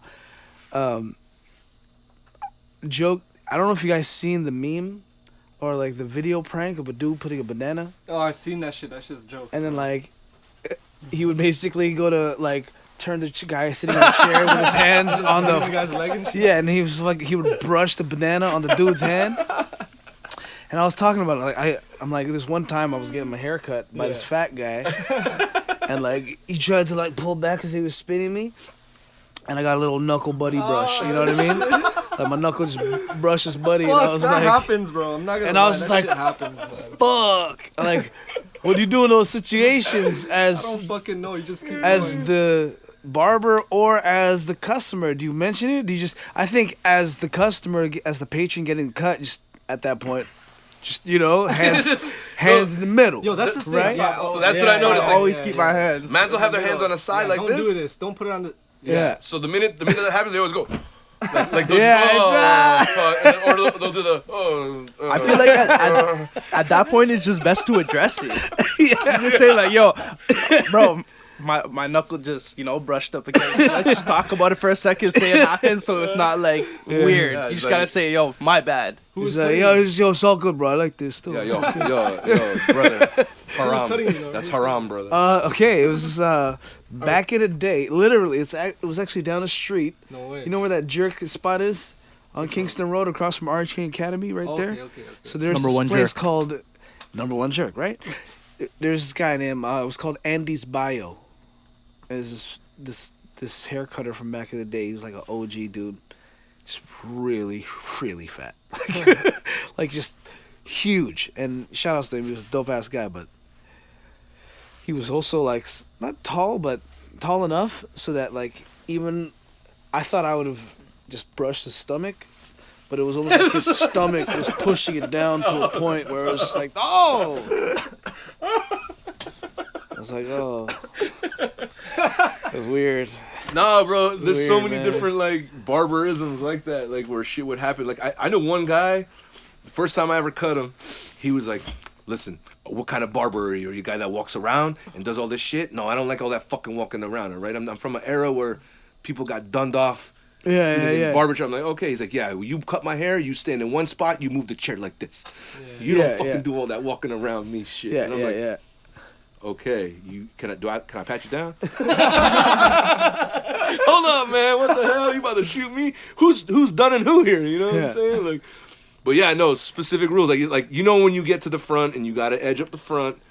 You know that eye contact or whatever. Like, No eye contact. No eye contact. I close my eyes. I close my eyes That's the every one. time. Okay, see with the eye contact shit, you gotta tell him like, yo, don't fucking look at me. yo, don't watch me, dog. Don't look me in the eye. Sometimes, shouts to King's Landing, just because I'm boys with the guys. Right? Yeah, So yeah, sometimes yeah. like Shout out to I'll King's close Landing my for sure. eyes as they're like fucking lining me up, and I'll just be like, I just like look straight into the eyes, super deep, Take their soul. and I'm right. I'm just like, Do I make you feel uncomfortable? Do I make you feel uncomfortable? Do I make you feel uncomfortable? Just to fuck with him, you know what I'm saying? Yo, that's funny, my... Yo, it's so funny when you make the fucking guy uncomfortable. Shit. But no, what makes me uncomfortable? Like, move my head around. Like, move it. Don't be all... Sometimes, like, barbers will be extra gentle, and it's almost like slight caresses as opposed to, like... Yeah, like... You know, I'm like, I don't want gentle fingers, When you're cutting bro. a little kid, like... Fuck, everyone's You know? different, man. Yeah. And everyone takes it different, right? But One time, the back of my neck hairs rose from a dude just like being too gentle. I was like, "Yo, could you shave all these hairs off too, bro? Like, I want to feel my hairs rise right now. Like, it's No, it's uncomfortable." like... Because when you're getting cut, you could see from the mirror, right? And, like... And his hand's, like, almost touching, and then, like when he needs to cut right here, like, he'll just be like... it's so gentle. You know what I'm saying? But that goes into how they cut, because you'll Yeah. notice it's all about different depth perception and pressure, right? Like Yeah, there's- yeah. You know, you got those guys that dig into the Ooh, fade. the and diggers. Then you got the light, the feathers, the Yeah. you know, like. But it's your tools are what matters too, right? yeah. What It am I, ain't- Billis? Do I dig? I don't dig. No. Nah, you got- not at all. You got a nice. Yeah. Yeah, because you can tell by the cut. If it looks more blurry, they're a fucking feather. Word, like word, it barely touches the head. Like it's kung. But then when you got those Andis Master cutters, like wonk, I know. wonk. Yo, anything if they're still using cords, you know it's gonna be pressure. That's so funny. And That's here's like, the fucked up part is like that's me. Yo, bro, I'm like, oh shit, Anderson Walls, that's all I got. All these other guys are Baby Bliss or Babyless Yeah, or whatever. Babyless, yeah. Babyless, Babalan. But the tools now are crazy though, bro. Bro, I God, seen the shaver. It was like the weight of a fucking nickel. Like, it was so light. I'm like, yo, where they make this in jail? Like it was like I don't know what they put together with. Like, I'm like, yo, that's a shaver, but they got it nice up, nice tight lines, bro. I was like, damn. Some shit makes me want to go back to cutting hair, but yeah. I use cords, so they gonna banish me. I feel like I'm gonna walk into the shop and they'll be like, I'm like, yo, y'all, where's the outlet? And they'll be like, they're all gonna look at me like what? Dun dun dun. Hey, I'm not gonna lie. That's how they're looking at me. I'm the oldest guy in the shop. Oh yeah. So mans are looking at me like, what the fuck? I came in with the 76 Classic, bro. No, And that's, mans are bro, like, that's a bro, good what machine. What the fuck is that? Mans didn't even know what it was. What? I'm like, holy fuck, am I No. old? Am I this old? I'm not That gets old. yo. For all those that don't know, that was the fade killer. What? Your shit will be blurry, bro. Like that shit is like yo. Honestly, shout out Vince the barber. He's got one of the blurriest fades. Yeah, he's nice. He's in there, man. He's The soft butter fade. butter fade. The butter fade. That's a good way. Thank you for putting that butter fade, bro. That shit is fucking butter. That's what I he can never calls get it it. like that. I'll tell you straight up, bro. I'm not the best barber ever. Yo, when But you I'm the see best Devin businessman. Booker on the court with that Vince the Barber butter fade, Yeah. whoo, I'm like, damn, Devin Booker's gonna be dropping threes today. Like, Yo, that's a theory too. If you see your favorite basketball player or the guy, you know, with a fresh cut, he's killing it that Yeah. night, bro. I don't care what you say, bro. He's killing it. And the team with the most cornrows always wins. Yes. I'm fucking saying it. Yeah, I don't give a shit who you are. it's either the cleanest cut or the fucking shabbiest grow. That means business, you know? Like when the Knicks grew their fucking carpet out. Like you know what I'm saying? Larry Johnson had the carpet, Ooh. bro. Ben Wallace, fam. Ben Wallace. Oh, Ben Wallace, dog. He was the roughest and toughest. So shout out to the Chicago Bulls, though. DeRozan. Yo, What? DeRozan. I have a theory. So happy Why for didn't you do that D-ball, for man. us, man? No, 'cause you want to know my theory? Can I say my theory? Yeah. Shout out Dribble Too Much. Oh. Florida boy, West Palm Okay. Beach, throw it up. You already know, 5'6", next to the gun. So this guy used to always put out his you know, like, and he would push it like, oh, you know, I train. Yo, look where he's up to now, bro. Like he's training the best in the world and making them the best in the world. Like I think anyone who's trained with him has gotten clearly better. Yeah. Like crazy better. Like what's his name? Anthony Davis. Bro, them handles got tight fucking with fucking Dribble Too Much. And clear as day, DeMar DeRozan is just, bro. Yeah. He helped DeMar develop that Kobe back to you spin away. Yeah, where you that fade away. from the shot. Yeah. It looks fucking crazy now, bro. Like I used to talk so much shit about DeMar DeRozan. I'm not gonna lie. I used to be like, nah, not yet. You good, but not. You know what I'm saying? Like there's those players that just made it to the NBA. Cool, you here now. Now you need to go to you need to take your shit to the next level. And some players just show up and fuck shit up, like like Derrick Rose and all these. Unfortunately for injuries and shit. You know what I'm saying? Like it's different. Everybody's different. But DeMar DeRozan playing right now, he ain't nothing to play with. If we had him on the Raptors, it'd be. Ooh. I kind of feel bad for Zach LaVine.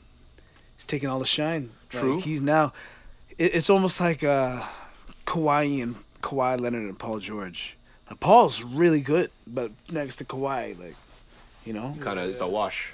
But Levine's still fucking sick. But DeRozan is just playing like he's never played before, and it's. Or is Levine like, thank God I got a guy like DeRozan here because I've been injured. Hopefully he's like that. Because that team's sick, right? Like the chemistry, they remind me of when Golden State just got it together. And that ball was just moving and you couldn't stop it. It was like Hoosier ball. The ball just kept moving. And then when that one defensive player just dropped out, it would be like, shoot. You know what I'm saying? Like, just get them tired and shoot. Like, I could see Chicago, like, going to the finals. Yeah. If they all stay healthy, can we call it, what date is it? We on January 5th. 1 p.m. on that ass. I'm gonna say East Coast Conference Finals will be the Bulls versus the Bucks. Word, I think that's a Bulls good call. versus Phoenix. No, I said Eastern No, Conference Eastern. Finals. Oh, sorry, my bad. So what is it for Western then? I think it's Phoenix versus Golden State. Golden State. Yeah, Golden State's They're going, taking huh? it all the way. Clay's coming back, and then Yeah, We'll see what happens. Clay's coming back and going back into starting lineup. Steve LeBron. Kerr said, "I'm not wasting no time." LeBron can't handle fucking a full cohesive Warriors unit with Andrew Wiggins. Like, Andrew Wiggins a way better Harrison Barnes. You know what I mean? More athletic, Right? It's Yeah. the exact same squad except we just switched Harrison Barnes and Wiggins. And now Golden State's still trying to prove a point, right? Right. Yeah. Right. Like, because people are been trying to tell them that without Durant, so now's their chance to show, like, yo, we got the original three, right, that we had on the team. Our the role players can change. That's, that always obviously makes a difference. But Durant was the deciding factor for everybody. So now they're trying to prove that they're going to wash everybody without that, because the way Curry's playing. Oh, he's too nice. And Clay, and the thing about Clay is, when Clay plays mad, He's he's a savage, right? So Madman. he's gonna come back pissed too, because he's like, yo, you guys been doubting us for 2 years now because I've been injured and haven't been able to play. So he's super pissed about that 75. oh yeah, for sure. He's number 7. And he should be. He's straight up said it. Did he change his number to 77? I think so. I know his practice jersey is Yeah, 77, yeah. but he said it. He's like, they're like, oh, are you still mad about that 75 greatest players? He's like, at first I was, and I spoke on it, but banners are forever and they hang in the rafters. So, that's. Wow. It's all jewelry, baby. What you got? You got jewelry? No, okay, sorry, cuz. You can talk all the shit you want until you got that jewelry. It's like I told y'all. Yeah. I done lived in plenty of cities where they won the chip. And after that, it's over. Like, Toronto can talk that shit till the day we die because guess what? We got a chip. Bro, it cheeses me how people are saying it doesn't count. Enough people will. Enough people will. Like fucking Gilbert Arenas. Well, listen. Gilbert Arenas says it didn't count? He says, fuck that, it didn't count, man. Fuck Listen. Gilbert, man. Gilbert Arenas. Okay. I love No Chill Podcast. It's a great podcast. But fuck him for saying that about Toronto, because you can say that about a lot of teams that had unfortunate situations and injuries at the end of the year in the playoffs. Yeah.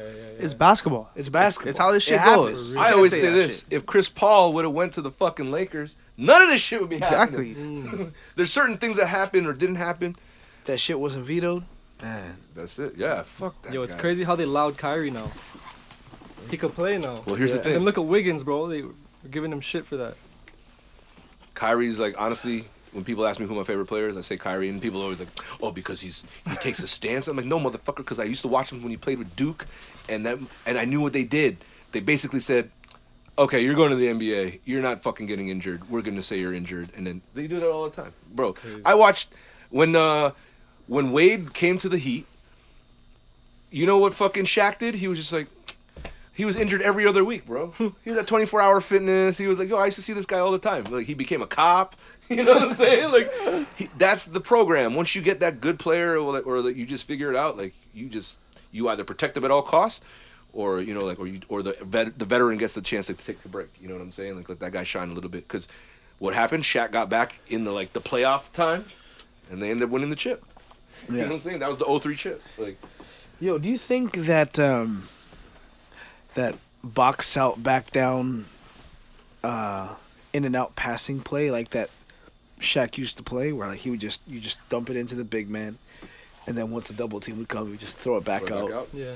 Like a triangle offense almost. Does that still work in today's NBA? So, Because there's not enough dominant big men, I feel, for that type of play to be done. I mean, yeah, like that's what I was saying. Like, so it's like it's all depending on like what you know, what O you're running, and then obviously how the defense reacts, right? So, if you're coming down and your big man's already on the 3-point, I mean, if you can't really run zone because of the 30 seconds. So, homie's got to pop out.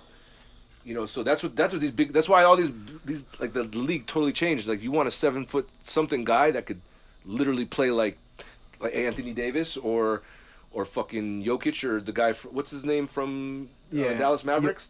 Porzingis? No, Or Luka? Or no, you're Luka. Luka. You know, like in the 7-foot range that could do damage like that, but still bring your big man out. You know what I'm saying? Like a Dirk. Yeah, there's like, to answer your question, like the dish inside and then dish back out is usually for the repositioning for the big man. You know what I'm saying? Yeah. Like he's on the block, back out, reposition, get him a little deeper, boom, or you know what I'm saying? Like, better position for a rebound. But yeah, you're right. Like, honestly, like to throw it into inside and it's going back out, what's going back out is a fucking shot. It's not going back in. You know what I'm saying? Like, Yeah. Like, it's definitely going to be a 3-point banger, or, you know, that's what's separating the game right now. It's just a run and gun type of game, you know. But what fucked up, I guess, NBA ratings and all that stuff was when, like, Tim Duncan was the focal point of the NBA. Yeah. Or, like, Fundamental ball. yeah, even Nowitzki, like, God bless him, you know what I'm saying? Like, the guy could shoot fucking anywhere. Like, he was a pretty sick, one of the more elusive big men, you know, but he was even getting shit, and, like, that wasn't enough. So then they had to, like, literally start making sure it came back to a guards game, you know what I'm saying? Like, because when it slowed down and it was just big man city, yeah, no, ain't nobody fucking buying tickets for Tractor Trailer, cuz. Come on, man. Like, you know what I'm Yeah, saying? that God bless him, though. You know, God That bless him. shit was too, like, just because heavyweight knockouts look great doesn't mean that the whole fight's gonna be great. You know what I mean? Yeah.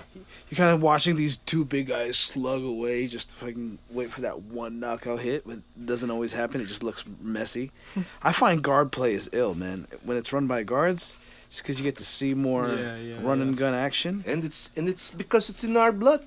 Oh man. Because we show up to a Filipino court, bro. That ball don't move like any other Just all court. guards too, bro. Yeah, man. And Both picks, squads. staggered picks. 5-man guard. Yo, one of the first pickup games I ever played in Toronto, I played with Filipinos, and I got a 3-person staggered pick, so somebody to get open and shoot.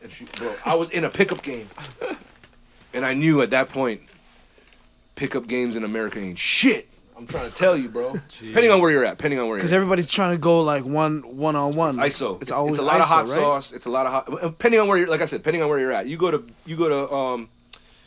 PG County in Virginia. That's where they got it in the water over. That's where Durant's from. They're scoring no matter what. It's buckets. But I will say, in totality, what I've gathered, Canadians in general have a better basketball IQ. Let's say Canadians versus Americans, and please don't hang me for this, but this is what I just observed. But out of 10 games, you're not going to beat a Canadian team more than 3 times because they're going to figure out how to beat you. They're not going to beat you with athleticism, which is like more of an American thing. You know what I'm saying? Like I've been beaten by certain squads, and I'm like, and I'll eat that shit. I'll be like, nah, it's because like they were just crazier. They're like athletic, like they were beating the shit out. Like there's sometimes they're grabbing rebounds and shit. You pull up the Midwest schools, bro, and these guys are literally like fucking NBA size already. You know what I'm saying? And like, I'm not saying Florida boys ain't big, you know, but it's like, what the fuck? Like, what are you feeding these guys out here? Literally, what are you feeding these guys out here? Or when like you know, like you said, you used to play in the States. Yeah. You pull up to you pull up to some podunk like Mobile, Alabama. You dealing with some big boys because they're football players that could play basketball. Yeah. You know, Fuck, like never been there though. that type of shit. Well, you don't want maybe I don't know. It reminded me a lot of the scenes from Belly when they were at OT. So Jeez. you know what I'm saying, listen, we could talk. That's a whole nother podcast, but yeah, no, that's what I feel like. You ain't gonna beat a Canadian team more than 3 times because they're gonna figure it out. That basketball IQ will click in and be like, okay, no, defensively we need to do this and this. But this is what I noticed is like, it's buckets here. You know, like I didn't really see too much ISO. I mean, yeah, you go to a park, you'll see some guy doing some hot sauce shit, whatever the fuck. Ain't nobody really watching you, homeboy, because you ain't going to the fucking rack. But when I first played at Harborfront and I got dunked on, yeah, bro, that was my welcome to Toronto. Bro, I pulled my classic move. Whenever I'm the newest guy at the park, I'll come down the court. I'll go, yo, let me get a ball. I'll touch the ball. I'll come down the court. Yo, what's the score? And when they're thinking about saying the score, I'll fucking just jack a 3. Boom! Hit that hoe. Okay, now it's 3 up, right? Or I'll just say that I'll say whatever score it is. Norm see me do it 1,000 times. It's part of like, you know, more or less misdirection. Yeah. I'm just like, yo, hey, what's the score? Jeez. You know? But then, yeah, coming back down, I got a back pick, spun around and got fucking yam-towned.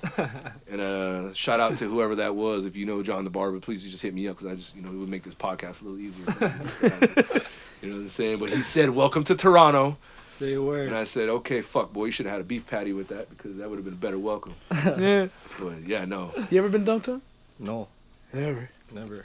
I've been dunked on a lot. I'm never Pause. down there though, right? I'm barely down there. I always get down with the back pit. You know, like, you know when you're on baseline and the switch comes and I'm like, come on, man. And then another pick comes, be like, oh, man. I'm like, fuck, man. None of y'all could yell back pick or fucking, yo, downside. So there's this guy, right? He was just being a dick, playing like he was so dirty, but he was mad athletic and he was just bullying everyone. So like, Where and was he was this? talking shit. This is in Scarborough. We were just playing on some courts close to my area, and this guy was just being a bully, talking so much shit. And nobody was defending themselves, talking smack back. And like, I don't have the game to talk back, but I have the mouth to talk back. Yeah. So like, oh fuck this guy, right? But that's sometimes even better, Right? the mental game. So I'm like, yeah, I see you dunking all these timid motherfuckers. Try and dunk on me now. Dunk on me now, let them know. right? Try and dunk on this little Filipino guy, bro. Come. I'll fucking D you up. By the way, This hold guy- on, one. Norman's a chest-to-chest defensive player. You will not get past Norman. Go ahead, sorry. I love playing like Bruce Bowen, you know what I'm saying? No, Doug straight up. Christie. So this guy came down on some like, he was ready to yam it on me one time, and I went to fake the jump, and then I just went like this. And I went like, so he goes, he's like, oh, fuck you up. Just went up. I just went like this, and like it's his legs clipped. Oh. my back. Yeah, you undercut him. Fuck. Fucking fell right on his back. I'm like, what? Like, you didn't dunk on me, bitch. He got up. You know when the guys get up, try to get up like fast in anger? He just got up like, oh, fuck. Stopped the wind out of him. He just kind of his breath. I was like, yeah, man. Fuck, man. I suck at basketball, but fuck. Yo, I like the those best. moments. The best is when the dudes bring their girls. Those are my favorite guys. Yo, they bring the girl, come watch. You know what I'm saying? But like, hey, like if it's like a league thing, that's cool. It's more like organized. But pickup game, every time you bring your girl, like, I don't know, man. I don't know. I don't know about that, bro. Like, I don't know, cause those guys end up getting done in. Like, I was gonna say, have you ever brought a girl to a game and got punked? so here's my thing. I went to a park, and a girl like coincidentally like passed by. I ended up losing the game. I told her she was my fucking worst lucky charm, like the worst charm, not a lucky charm. You know what I'm Unlucky saying? charm, yeah. Cause I told her like you fucked up my psychology. You know what I'm saying? I'm there to be more animalistic on the court. Like I'm there to eat fucking food, and eat your food while you're fucking trying to eat your fucking food. You know You what don't I'm want saying? to show that Yeah. aggressive Yeah. side. to And then the she's lady. there, and I'm like, "What's up, baby girl? What's going on? Yeah, hey, you hanging out? You take? Oh, hey, man, get back on the court." I'm like, "Okay, hold on, yeah, man. Hey, my bad, fellas. Yeah, You know yeah. what I'm saying? I just took 5, but that little 5 turned into me taking 20, or you know what I'm saying, in my head because I'm just like, you know, I'm like trying to be more suave with it, smoother with it. You know what I'm Yeah, saying? yeah, And yeah. whereas, like, I guess that was me in my more younger years. Like now, as an adult, I just play to fucking score buckets. You know what I'm saying? Plus, I ain't in all that mix. I'm standing on the outside shooting. I'm a defensive liability. I'll let you know now, but I will outshoot you. That's what I'm also letting you know. You know what I'm saying? I'll let you know from jump. I'm not gonna. No, bro. Like if you faster than me, whatever, I'll cut some angles. But yeah, I got shit to do tomorrow. Wet, bro. That shot. You guys been keeping up with the YouTube shit? With the These young, like, Mike Showtime and Kiapatis? them and- Yeah. Showtime What do kinda you guys- fizzled out. What do you guys think of this? okay, shit, so man? can I be honest 'Cause with I've you? been talking with a lot of people, and I'm hearing, you know. So when they went out to the West Coast Yeah. and they played White Iverson, Yeah. I just feel like that team was outmatched, like Yeah. Like- I know they fucking lost, right? three 3-0, times. Yeah. Who, Mike? Like No, so he wasn't. He wasn't showed up, there. but he didn't play. I think he. Yeah, I don't know. I like could be Hezi wrong. God was there, and It was Hezi God, K Showtime. I don't even. Forgive me. I don't remember Yeah, everybody, yeah, but I yeah. just know that like that West Coast team, for the most part, each one of those players can go 40 out any game. Mhm. Not the Canadian guys. You know what I'm saying? They're good. Like I'll say it. Like the Canadian guys are good. Trust me. Like I'm not downplaying. Like, the sun shines on a dog's ass every once in a while. Yeah. Anybody could win the lottery. You know. Yeah, So yeah. I done seen people that were great lose. You know, like I mean, if the Bulls were really that great, they would have won all of them. You know what I'm saying? Like that's what I mean. But just that day, they had their number. You know what I'm saying? They something must have been going on, like psychologically. Like, they just some people just come to eat that food. You know, like if you ain't coming in there like Iron Mike, regular Tyson ain't gonna cut it. You know what I'm saying? You got to come in there with that 86 Mike, ready to head body everybody, body head everybody. You know what I'm saying? Like, but yeah, I mean, like, it's hard to talk shit after that. for real, man. You know, and that's the hardest part is like you can't go back to the courts and the motherfuckers gonna be like, nah, man, like, like you lost 3 out. Like, how can you can't talk no more shit? You know what I'm saying? Yeah, Or you yeah. gotta win 3 out somewhere else that counts.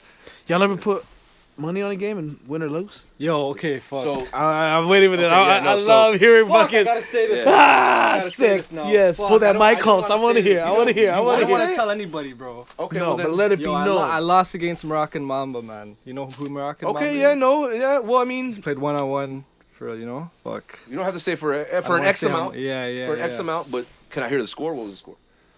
Yo, okay, let me tell you this, man. I scored 6 straight on him. It was 6-0. 6-0. I'm not gonna lie, bro. Fuck, I know you're gonna see this, bro. But yo, you're a coward for the way you won, man. Man just backed me down the whole time, and you know it wasn't like a Oh, possession so type of thing. he New York balled you. Yeah, straight up backed me down. Every point was in under the basket, bro. And it wasn't possession. So if you miss, we're not checking it up. If you miss, you could get the board and put it back up. Really? It's not like You didn't it's not see like the professor. possessions? No, that's what I'm saying, man. Who the? I know he knew it was good though, so he had to do it. He had to do it, you know. But I'm like, fuck, bro. Hey, you know, that's the thing. You roll the dice every day when you Yeah, gamble. So yeah, like, I mean, no pun intended, but like, Real. but Damn. Yeah, man. Tough loss, man. Tough loss. but I'll be honest.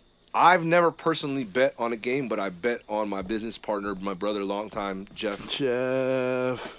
I'll tell you straight up. There was one time we were at the USF Rec Center, and this guy was talking wild shit because my boy Jeff don't look like he can hoop.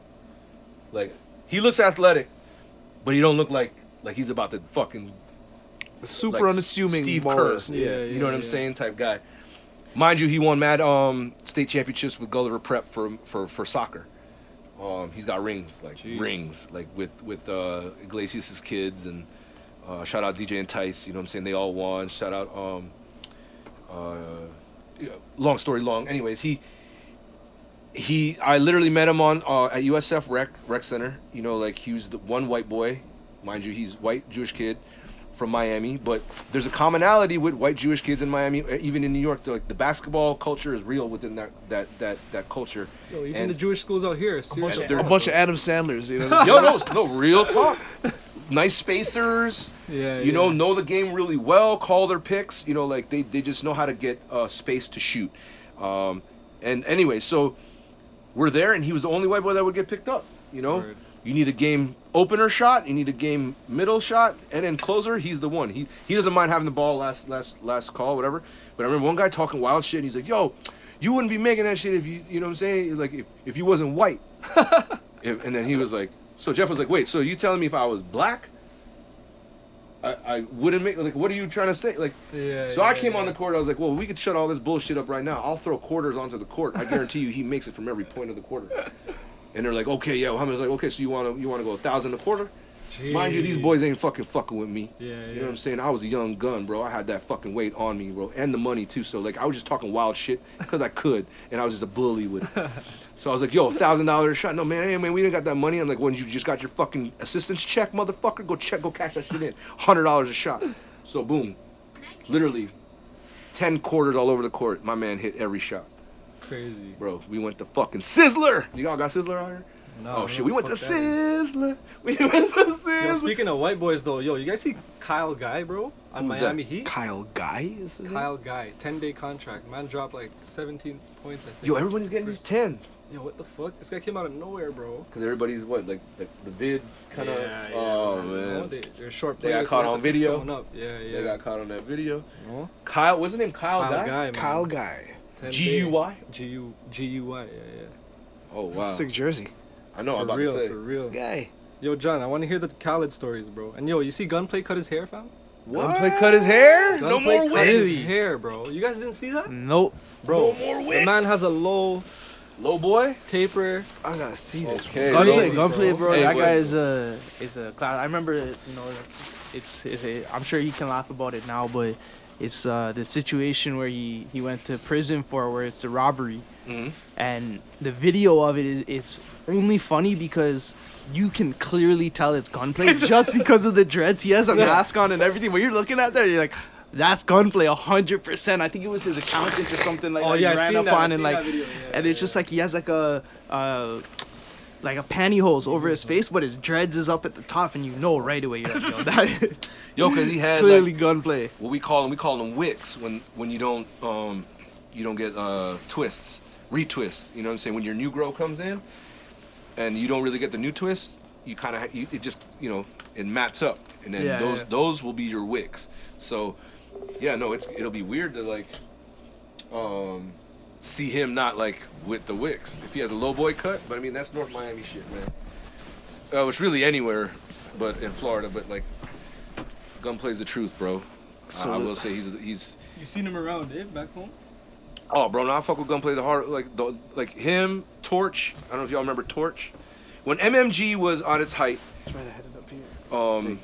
when MMG was at its height, they had a movement, man. Like, you know what I'm saying? Like, that was a big thing in Miami. Like, it was Gunplay, Torch. That's Triple C's with Rick Ross, and then they had a singing guy from Boston. There was a singer guy from Boston. Fuck, I forgot his name. But he was MMG, Meek Mill, Stolly. Stolly was fucking crazy sick. About Stolly, yeah, man. MMG. Shout out to everybody from MMG. Shout out Deanna. You already know Miss D. Shout out you. Like MMG was a strong movement. Still is. You know what I'm saying? Like, don't get it twisted. You know, that's Miami for life. And I just think that Gunplay Is Meek Mill still? He is, right? Yeah, I believe he is. I don't know if Wale is. He might be doing his own. Wale is too. He is. I remember. Wale is too. Yeah, man. That was like, think about it. Like, Young Money was in Miami. MMG was coming up. Khaled was swinging for the fences. Cool and Dre, you was just singing it. You know, Cool and Dre had this song called Naomi. I don't know, did it ever hit here? And it went like, walk it like a chick Naomi. But the yeah. I remember that 808s were crazy. Bro, that's one thing about that one, actually. I'll never forget, bro. Like, I'll say it. Like, Cool and Dre is one of the best producers. Producing teams, you know what I'm saying? Like, and just cool ass motherfuckers, really just, never, they're 1,000 the whole way with me. I don't know how they are with everybody else. I know Cool is exactly how the name, Cool. And Dre, he just, that's North Miami Beach shit right there, boy. So, but yeah, no, that was the times right there. I like this. Is it? Yeah, that 808 was bang on the throat. Go Naomi. I remember this song. Naomi.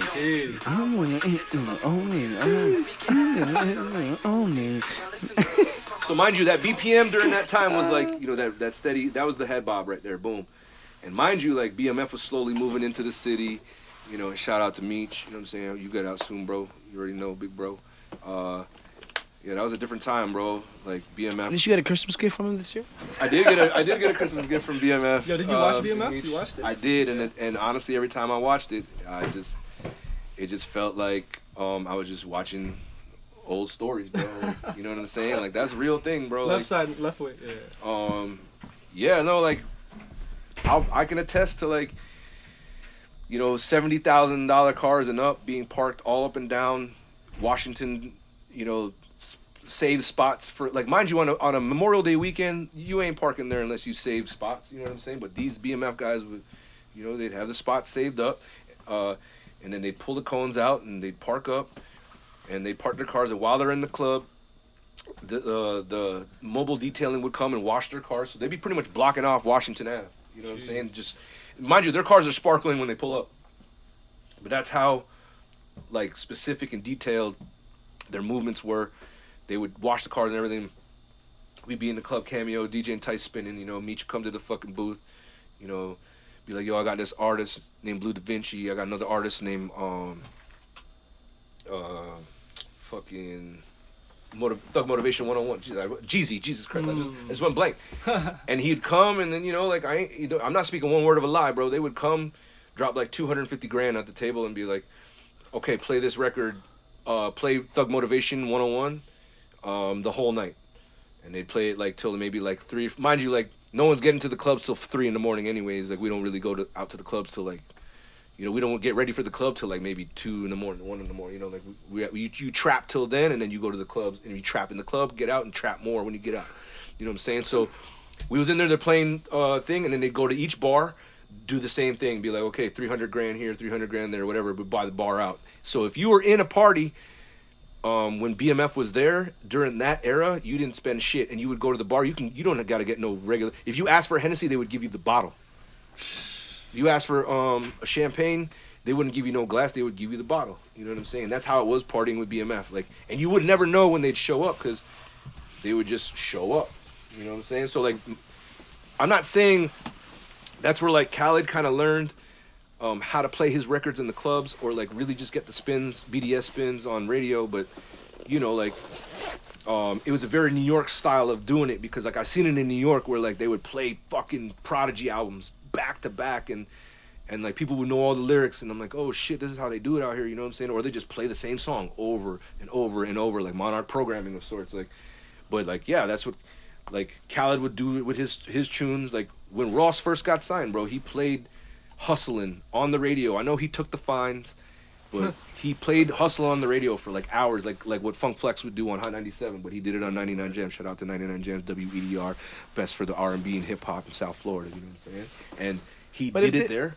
If there's one thing he probably took from, it was probably like the way the West Indies, Jamaica, Trinidad, St. Kitts, all those places I've been to, when a song is released, like they rinse that shit ridiculously. Oh, yeah. Like there's till you love it. Like there's songs I heard the first time, I was like, this song's whack, and by the end of the summer I was like, holy shit, they played it so much. I've had so many memories with the song because it's being played so often.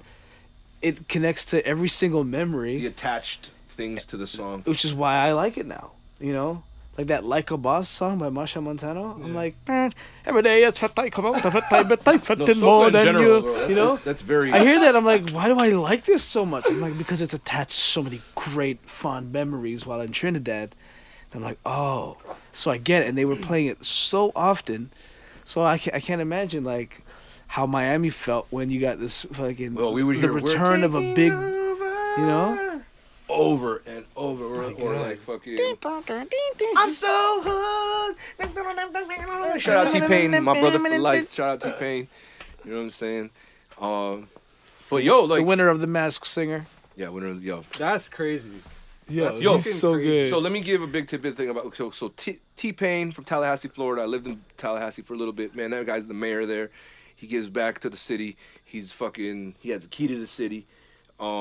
Comes from a group called Nappy Heads, and shout out 13, shout out Little Chris, shout out Bunky, you know what I'm saying? I think he might be still locked up. But anyways, these guys created a song called Robbery, and he used to go, it's a robbery now, get on the ground, give me that wallet and hush your mouth. Oh yeah, get on the ground. Give me that wallet and hush your mouth. Yo wallet, yo keys. You know, and it basically was to the kaya. It was to the kaya. Boom, boom, boom, boom, boom, boom. Just that fucking classic T-Pain instrumentation. No one that, and everyone was like, "Yo, why aren't these guys out?" But everybody just wanted Pain. So when Pain put out Rapper Turned Singer, Akon was all over that. You know what I'm saying? Because Pain sounded like he was out way before he was on. Yeah. You know what I'm saying? His sound, everything. Like, he had a studio he built in Tallahassee that it just sounded like he was able to sound like he was already commercial. You know what I mean? And shout out to T-Pain. You know what I'm saying? I got some more stories about that. But back to Khaled. What people don't know is Khaled is a fucking sound boy. Like, that's how he really got on. Like, he got on through Fully Loaded's in Miami or in Jamaica. He would get flown down and done mans, you know, like sound clashes and shit like that. Yeah, he would done mans and sound clashes, like, and they would call him the Arab assassin. So, shout out to everybody, all the historians. You know what I'm saying? That was Khaled's name before Khaled was the Arab assassin. Arab assassin. And they would fucking Mighty Crown, Mighty fucking all the Crown, big David sounds, Rodigan. all the songs fuck with him. You know, like Black Chiney, all of them fuck with Khaled. You know what I'm saying? So like from young, I was always called Dupes because like everyone thought I looked like Willie Chin. Like, you know, like I was chubby. You know what I mean? Like Black Chiney, everyone thought I was. So, like enough times I got in the clubs with that too. They'd be like, "Yo, you're playing tonight?" I'm like, "Yeah, man, I have Serato." And I did a walk in, dog. Anyways, yeah, Khaled and Tyson and I had to move Khaled's studio where he recorded Lean Back and all that stuff from his home studio and shit. And by the way, he has plaques for days, real hip hop plaques, like the Big L plaques, Jay-Z plaques. He has Big L plaques? Bro, he used to spin in New Orleans, Orlando, and then he came to Miami, came on Mix 96, which was our underground station, 96.1, and then he went from there to 99 Jams. But 96.1 was you listen to 96.1 heavy. That's one thing in Miami we got is underground stations that like you listen to that, and then you listen to the radio at a certain time. But you listen to the underground shit because that's the shit they play when they can't play on the radio, obviously. But the shit they played on underground was really dope. Like, it had really all the DJs that, like, you kind of wanted to hear shit from anyways. And Arab Assassin was one of them. Well, by then he was Khaled. But at his crib, he has terabytes, literally. Terabytes of tracks. All dubs. All dubs. Dubs. He has a terabyte just Buja dubs. He has terabyte just Sizzla dubs. He has a terabyte Kokoti. He has a terabyte fucking, you name, Barris Haman. You have the big tune, man. Like, you know, like. Just imagine how much studio time that is. How much studio time do you think he clocked? Brother, and you know what's crazy? He hasn't even played even like a fucking tenth of, like, he. It's were crazy. They in the studio with him when they made the dubs? No. Some of them, when he was in Jamaica, and then but otherwise, like, you know, that Miami Jamaican connection, you know, VP Records, shout out VP Records, you know, like, they would always like, if a new rhythm came out or a new fucking, you know, a beat, like 50 Cent, like, he has so many dubs on he even has a 50 Cent dub? I think so, but he has stuff on Many Men, like, so he, you know, like Black China used to get like the hip hop beats and have fucking artists just rinse fucking on hip hop beats. Bless you, bless. Yeah, they used to rinse those, but he has Khaled like, that's crazy. Yeah, man. Like, you know that gun session, bring them down for me, the grinding. Boom, beat a bye. I was gonna say it. He has the Khaled one. Oh, wow. Khaled, I'm like, what? You got all the same artists to do, you know, like. Yo, No, I was gonna say, how much money do you think artists get paid for dubs? Because, like, think of how many reggae DJs there are in the world that are just like, hey, yo, say my name, singing over this. So one whole like, day $100 they do that. Give me $100. You're right. One whole day they just sit in front of the lane. They have a script. Like, okay, which DJ is this? They've been doing Cameo before Cameo, like, you know the Cameo app. Dubs are like cameos. Yeah, it's like you could pay these guys to send messages to your loved ones. You know what I mean? Nope. Reggae artists and DJs have been doing that for how long, man? It's crazy. Well, here's the thing. I think if I'm not mistaken, all Khaled's were love. Like that's how much of a sound boy. They were just hoping he would play their, you know what I mean? True. Because he was such a Because they played on Miami. And mind you, he was in the movie Shatas. Like, if you guys. Oh shit. Yeah, he was in the front. That was him, all skinny, man. When he says, "Love your daddy," or, you know, like, when he's holding the fucking thing. But you know, by the way, moving, all those cars are Wyclef's cars. What? and shot that. I remember watching them make that movie, and it was a fucking beautiful thing.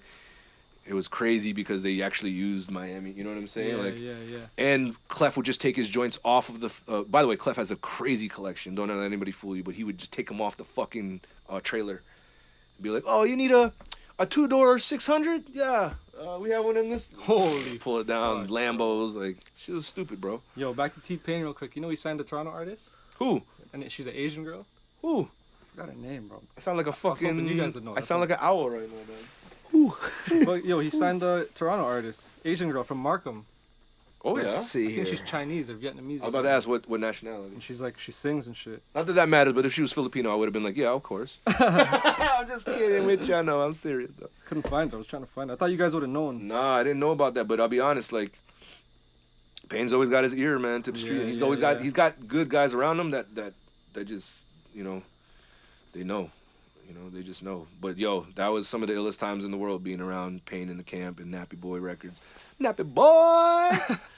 Yo, bro. That man used to come out. We used to be playing ball in Hit Factory, and there's, like, a little court there. Like, I just finished watching Chris Brown play Polo Don for some beats, and he whooped his ass. By the way, Polo could play, but Chris Brown is, like, D1 quality out the gate. Yeah, Like, I'll be honest with you, bro. Like, that man don't even have to stretch, and he's ready. But then we'd be shooting, you know what I'm saying, and then Payne will come out like, come on, man, you know, y'all ready to go to the strip club, man? Come on, man, I'm ready, man. You know what I'm saying? I got my red Rolls Royce, man. We'd be like, nah, man, you know what I'm saying? Because some of his security guards, you know, they threw that C up, so they didn't ride in no red, you know what I'm saying? So, but anyways, we'd go to the strip club, King of Diamonds, and be like, come on, man, security, man, grab the ones, man. Let John sit on the ones, man, he ain't going nowhere. 'Cause he knows me, like, I ain't going nowhere for shit, dog. I'll just sit down there. Strip clubs, that's kind of how I am. Like, I'm kind of the boring guy at the strip club, y'all. Don't ever invite me. I just kind of go.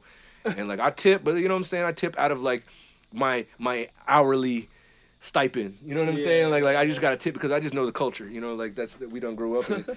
So I ain't finna sit there and be no fucking dead fish on there. So, but I would go and I would sit on the ones, and then every time, like, mind you, I'm short, so I'll be sitting on it like a booster seat. You know, and mind you, they'd be like, let me get some ones. I'll just rip from the bag and stack them, and each one is 1,000. You know what I'm saying? Like, Yeah. You know, or 100 hundreds, you know, like, so boom. And then, yeah, that was, like, some of the greatest times, because, like, a lot of it's foggy, but I know we had some strip club times, boy, because you go from one strip club to the next, like we don't stop. There's strip clubs going 24 hours. Club 11, you can go 24 hours, bro. For real. Strip club That's in Miami. love in Miami. There's a lot of 24-hour stuff, after-hour stuff downtown. You go on the beach, it kind of has to close because of the ordinances. But still, there's some after-hours shit on the beach. Don't let no one fool you. Airbnb parties, condo parties. You know, shit gets crazy. But more or less, it's all DT. You know, there's a club called Space. That's the more commonly one that everybody goes to, after-hours club. So, like, once, like, 7 o'clock hits, 8 in the morning, you're at Club Space till, like, 2 p.m. You know what I'm saying? Just banging out, dog. Just fucking, crazy. yeah, no. Little music. Carl Cox in the back just fucking throwing shit up. Oh, man, I show my age. Carl Cox. Damn. Here she is. That was a minute. What's her name? Piao. There you go. P-I-A-O or Pio? She's from Markham, right? So she's from Markham? She's a Shanghai-born, Toronto-raised, okay. fourth-year Berkeley student. You never heard of her shit? Fourth I never year heard of shit. Berkeley. I don't even know what the fuck that is. Berkeley's like It's the music college, arts college out in Here? fucking San Fran, I think, Oh, word. That's crazy. or somewhere in California. Yo, but, we probably got like 12 minutes left on the camera. Really? Oh, Yeah. shit. Well, Whoa. all that being said, Yeah, man. Well, Yo, where can the people get the Mr. Fun Guy stuff, bro? APB, Mr. Fun Guy worldwide. I think. Wide. Worldwide at Okay, Mr. okay. Fun Guy worldwide. Yeah. Shout out to Smokey once again. It's so good, bro. Yeah? It's so good. Now that you say it, I'm gonna eat a bar today and just hang out with my family. Yeah, it's just manageable. Yeah. You know, like, sometimes you fuck with people's chocolates and they don't know the measures, bro. It's not lab tested. It's not. Yeah, even You're the- fucking rolling the dice, Even literally. even the weed chocolate's sometimes too much. Oh my bro. God, the wheat chocolates. You know, like, I don't even want to talk about it. But yeah, no, this is like very, very much like if two people ate it at the same time, they're on the same ride. You know, it's not like you're gonna be like, yo, I'm going up the roller coaster. See you, bro. And this guy's just like still like, oh, fuck student loans.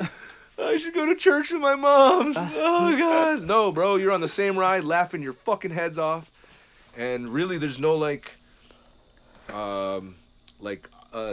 I guess opposing side to the good feeling of it. You know, like I very rarely I didn't have, you know how they say, oh, bad trips and things of that nature. You also have to be in a good state of mind though. True. Like, Yes, you also have to be very acceptant of If whatever you're, if bubbles you're to like the depressed and surface. shit, or like going through shit in your head, you're gonna have a bad trip, you know? Well, because naturally that's what's gonna, like I said, bubble to the surface. So Yeah, you're yeah, forced to, and that's the good thing about psychedelics is I feel in the return and the come down, everything that was brought up within the high, within the peak of the high, it's still, you still remember it, and so you have to like dissect it, figure out, you know, what you got to do from that point on, because it's you're basically ruining the blessing of, you know, this new perspective and on life, because when you think about it, new neural paths are created when you're high off psychedelics.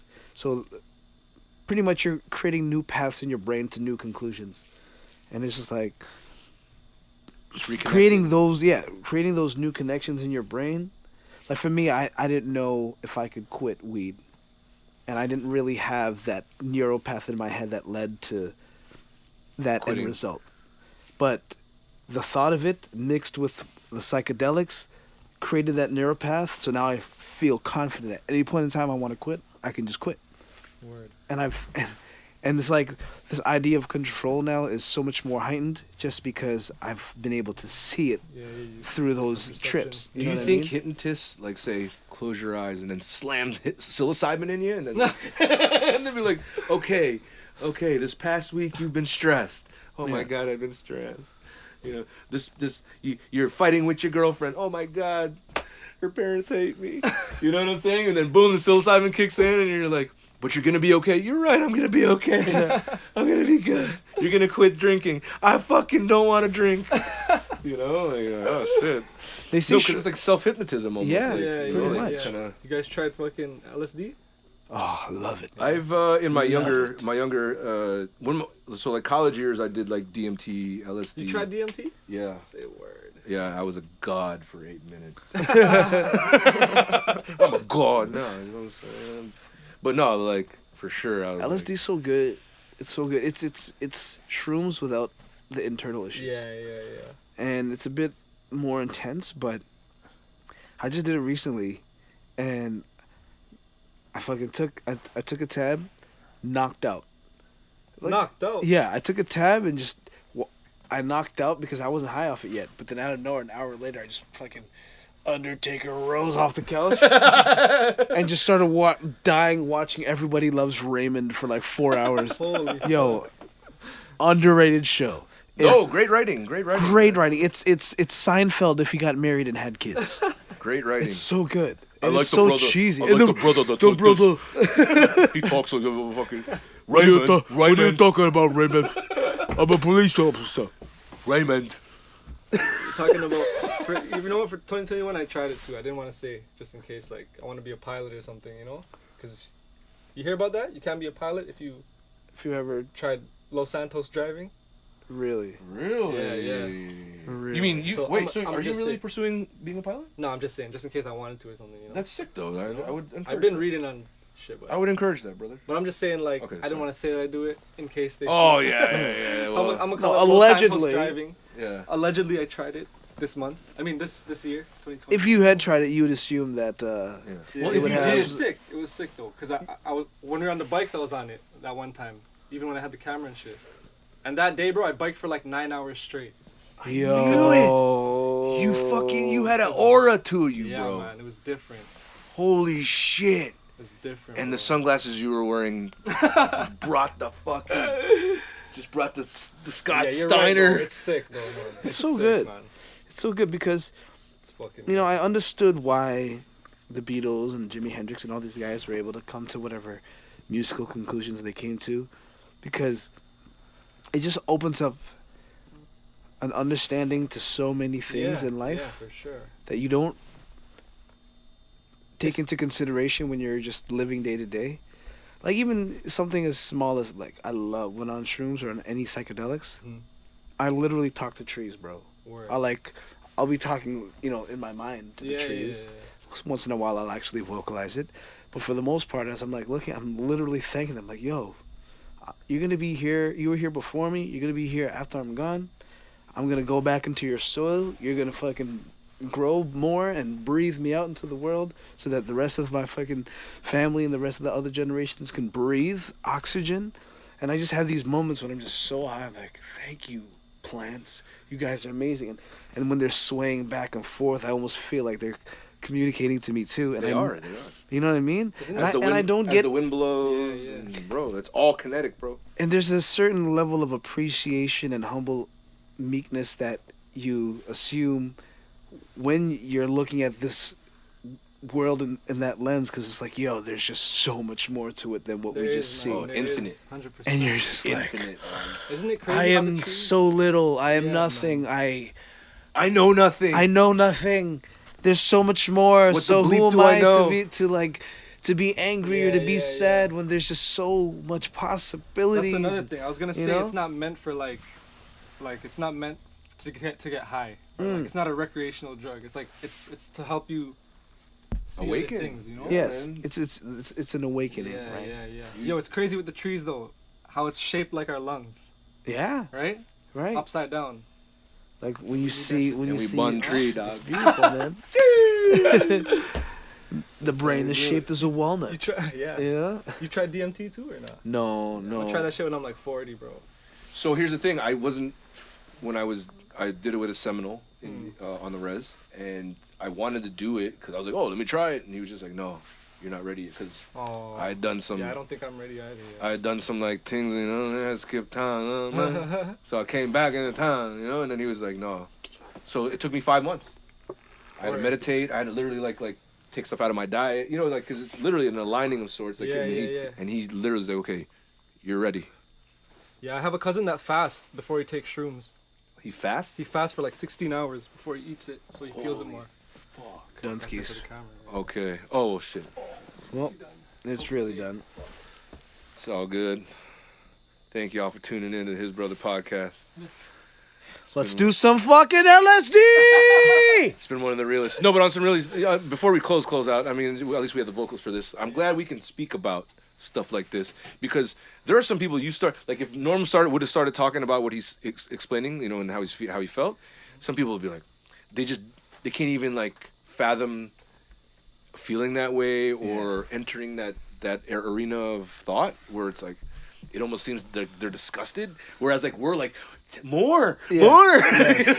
Enlightenment. You can't knock it till you try it. 'Cause Yeah, even with bro. shrooms, right? Like I didn't try them until this year for the very first time in my life. Oh yeah. And there's, you know what I mean, like artists that I work with, I'll tell them like I would never encourage you to smoke weed, but if you wanted to try a microdose of shrooms, I would strongly encourage you to do Yes. that. Not a lot. Take a small amount, see how you feel. Yes. I promise you'll just feel this slight little unlock in your brain that just opens you up to everything. So Once you true. get that feeling, that's all you need. You don't need the rest of the extra. Just do that, and I encourage that like heavily. Yes, I agree with that 100%. Man, shrooms are so good. Psychedelics just, It is, man. like I said, it unlocks something, man. So there's a reason why like they put such a negative connotation like on it and over it. You know what I'm saying? Like, think about it, man. Timothy Leary, all these guys. Yo, what's that one documentary, The Sunshine or something like that? It's about like 12 or 20 people that made, I think, acid and LSD with Timothy Leary and Eternal Sunshine. Who's Timothy Leary? So he's the guy who made LSD. LSD. What the fuck? Yeah. It's a guy that made LSD. Like, Yeah. When? And he was making it and trying to like give it to the world. When was this? So there's a group of people. In the early 50s, 60s. Oh, like okay. early. Wow, not Yeah. that So the group of people in the No, Eternal. sorry, maybe 70s, late 60s, early 70s. Before the hippie revolution. Yeah, like Haight Ashbury, San Fran stuff. But there's a group of people. It's called Eternal Sunshine. They were trying to make enough LSD to give to the world. And in the documentary, I might be butchering this documentary. Forgive me, but all these people I think for the most part are still alive, and they all give their take on what happened since then. Like, oh yeah, we've been we kept making it, or what's his name got locked up and we got in trouble, or da da da da. But it's crazy to hear and see that all these people are still alive and somewhat connected. Yeah. Over the course of X amount of years, bro. It's called Eternal Sunshine. I think I could be wrong, but it's something with It's on sunshine. Netflix or some shit? Might have been. Nah, I don't know. To be quite honest, I think I might have like streamed it off one of those like, you know, those sites you got to keep pressing X on. The fucking, and then the small square comes up, and then the big square comes up, and then you make a big square into a small square, and you're like, fuck, there's no X. You have to make your X. Orange Sunshine. Orange Sunshine. There it is. I highly suggest you get if you get a chance, some free time, man. That's definitely The crazy. Brotherhood of Eternal Love. Yes. Woo! All right. And with that being said, his brother. HisBrother Podcast. Thank you for tuning in. We'll be here same time, same channel. Bless up, bless up. Take care, folks.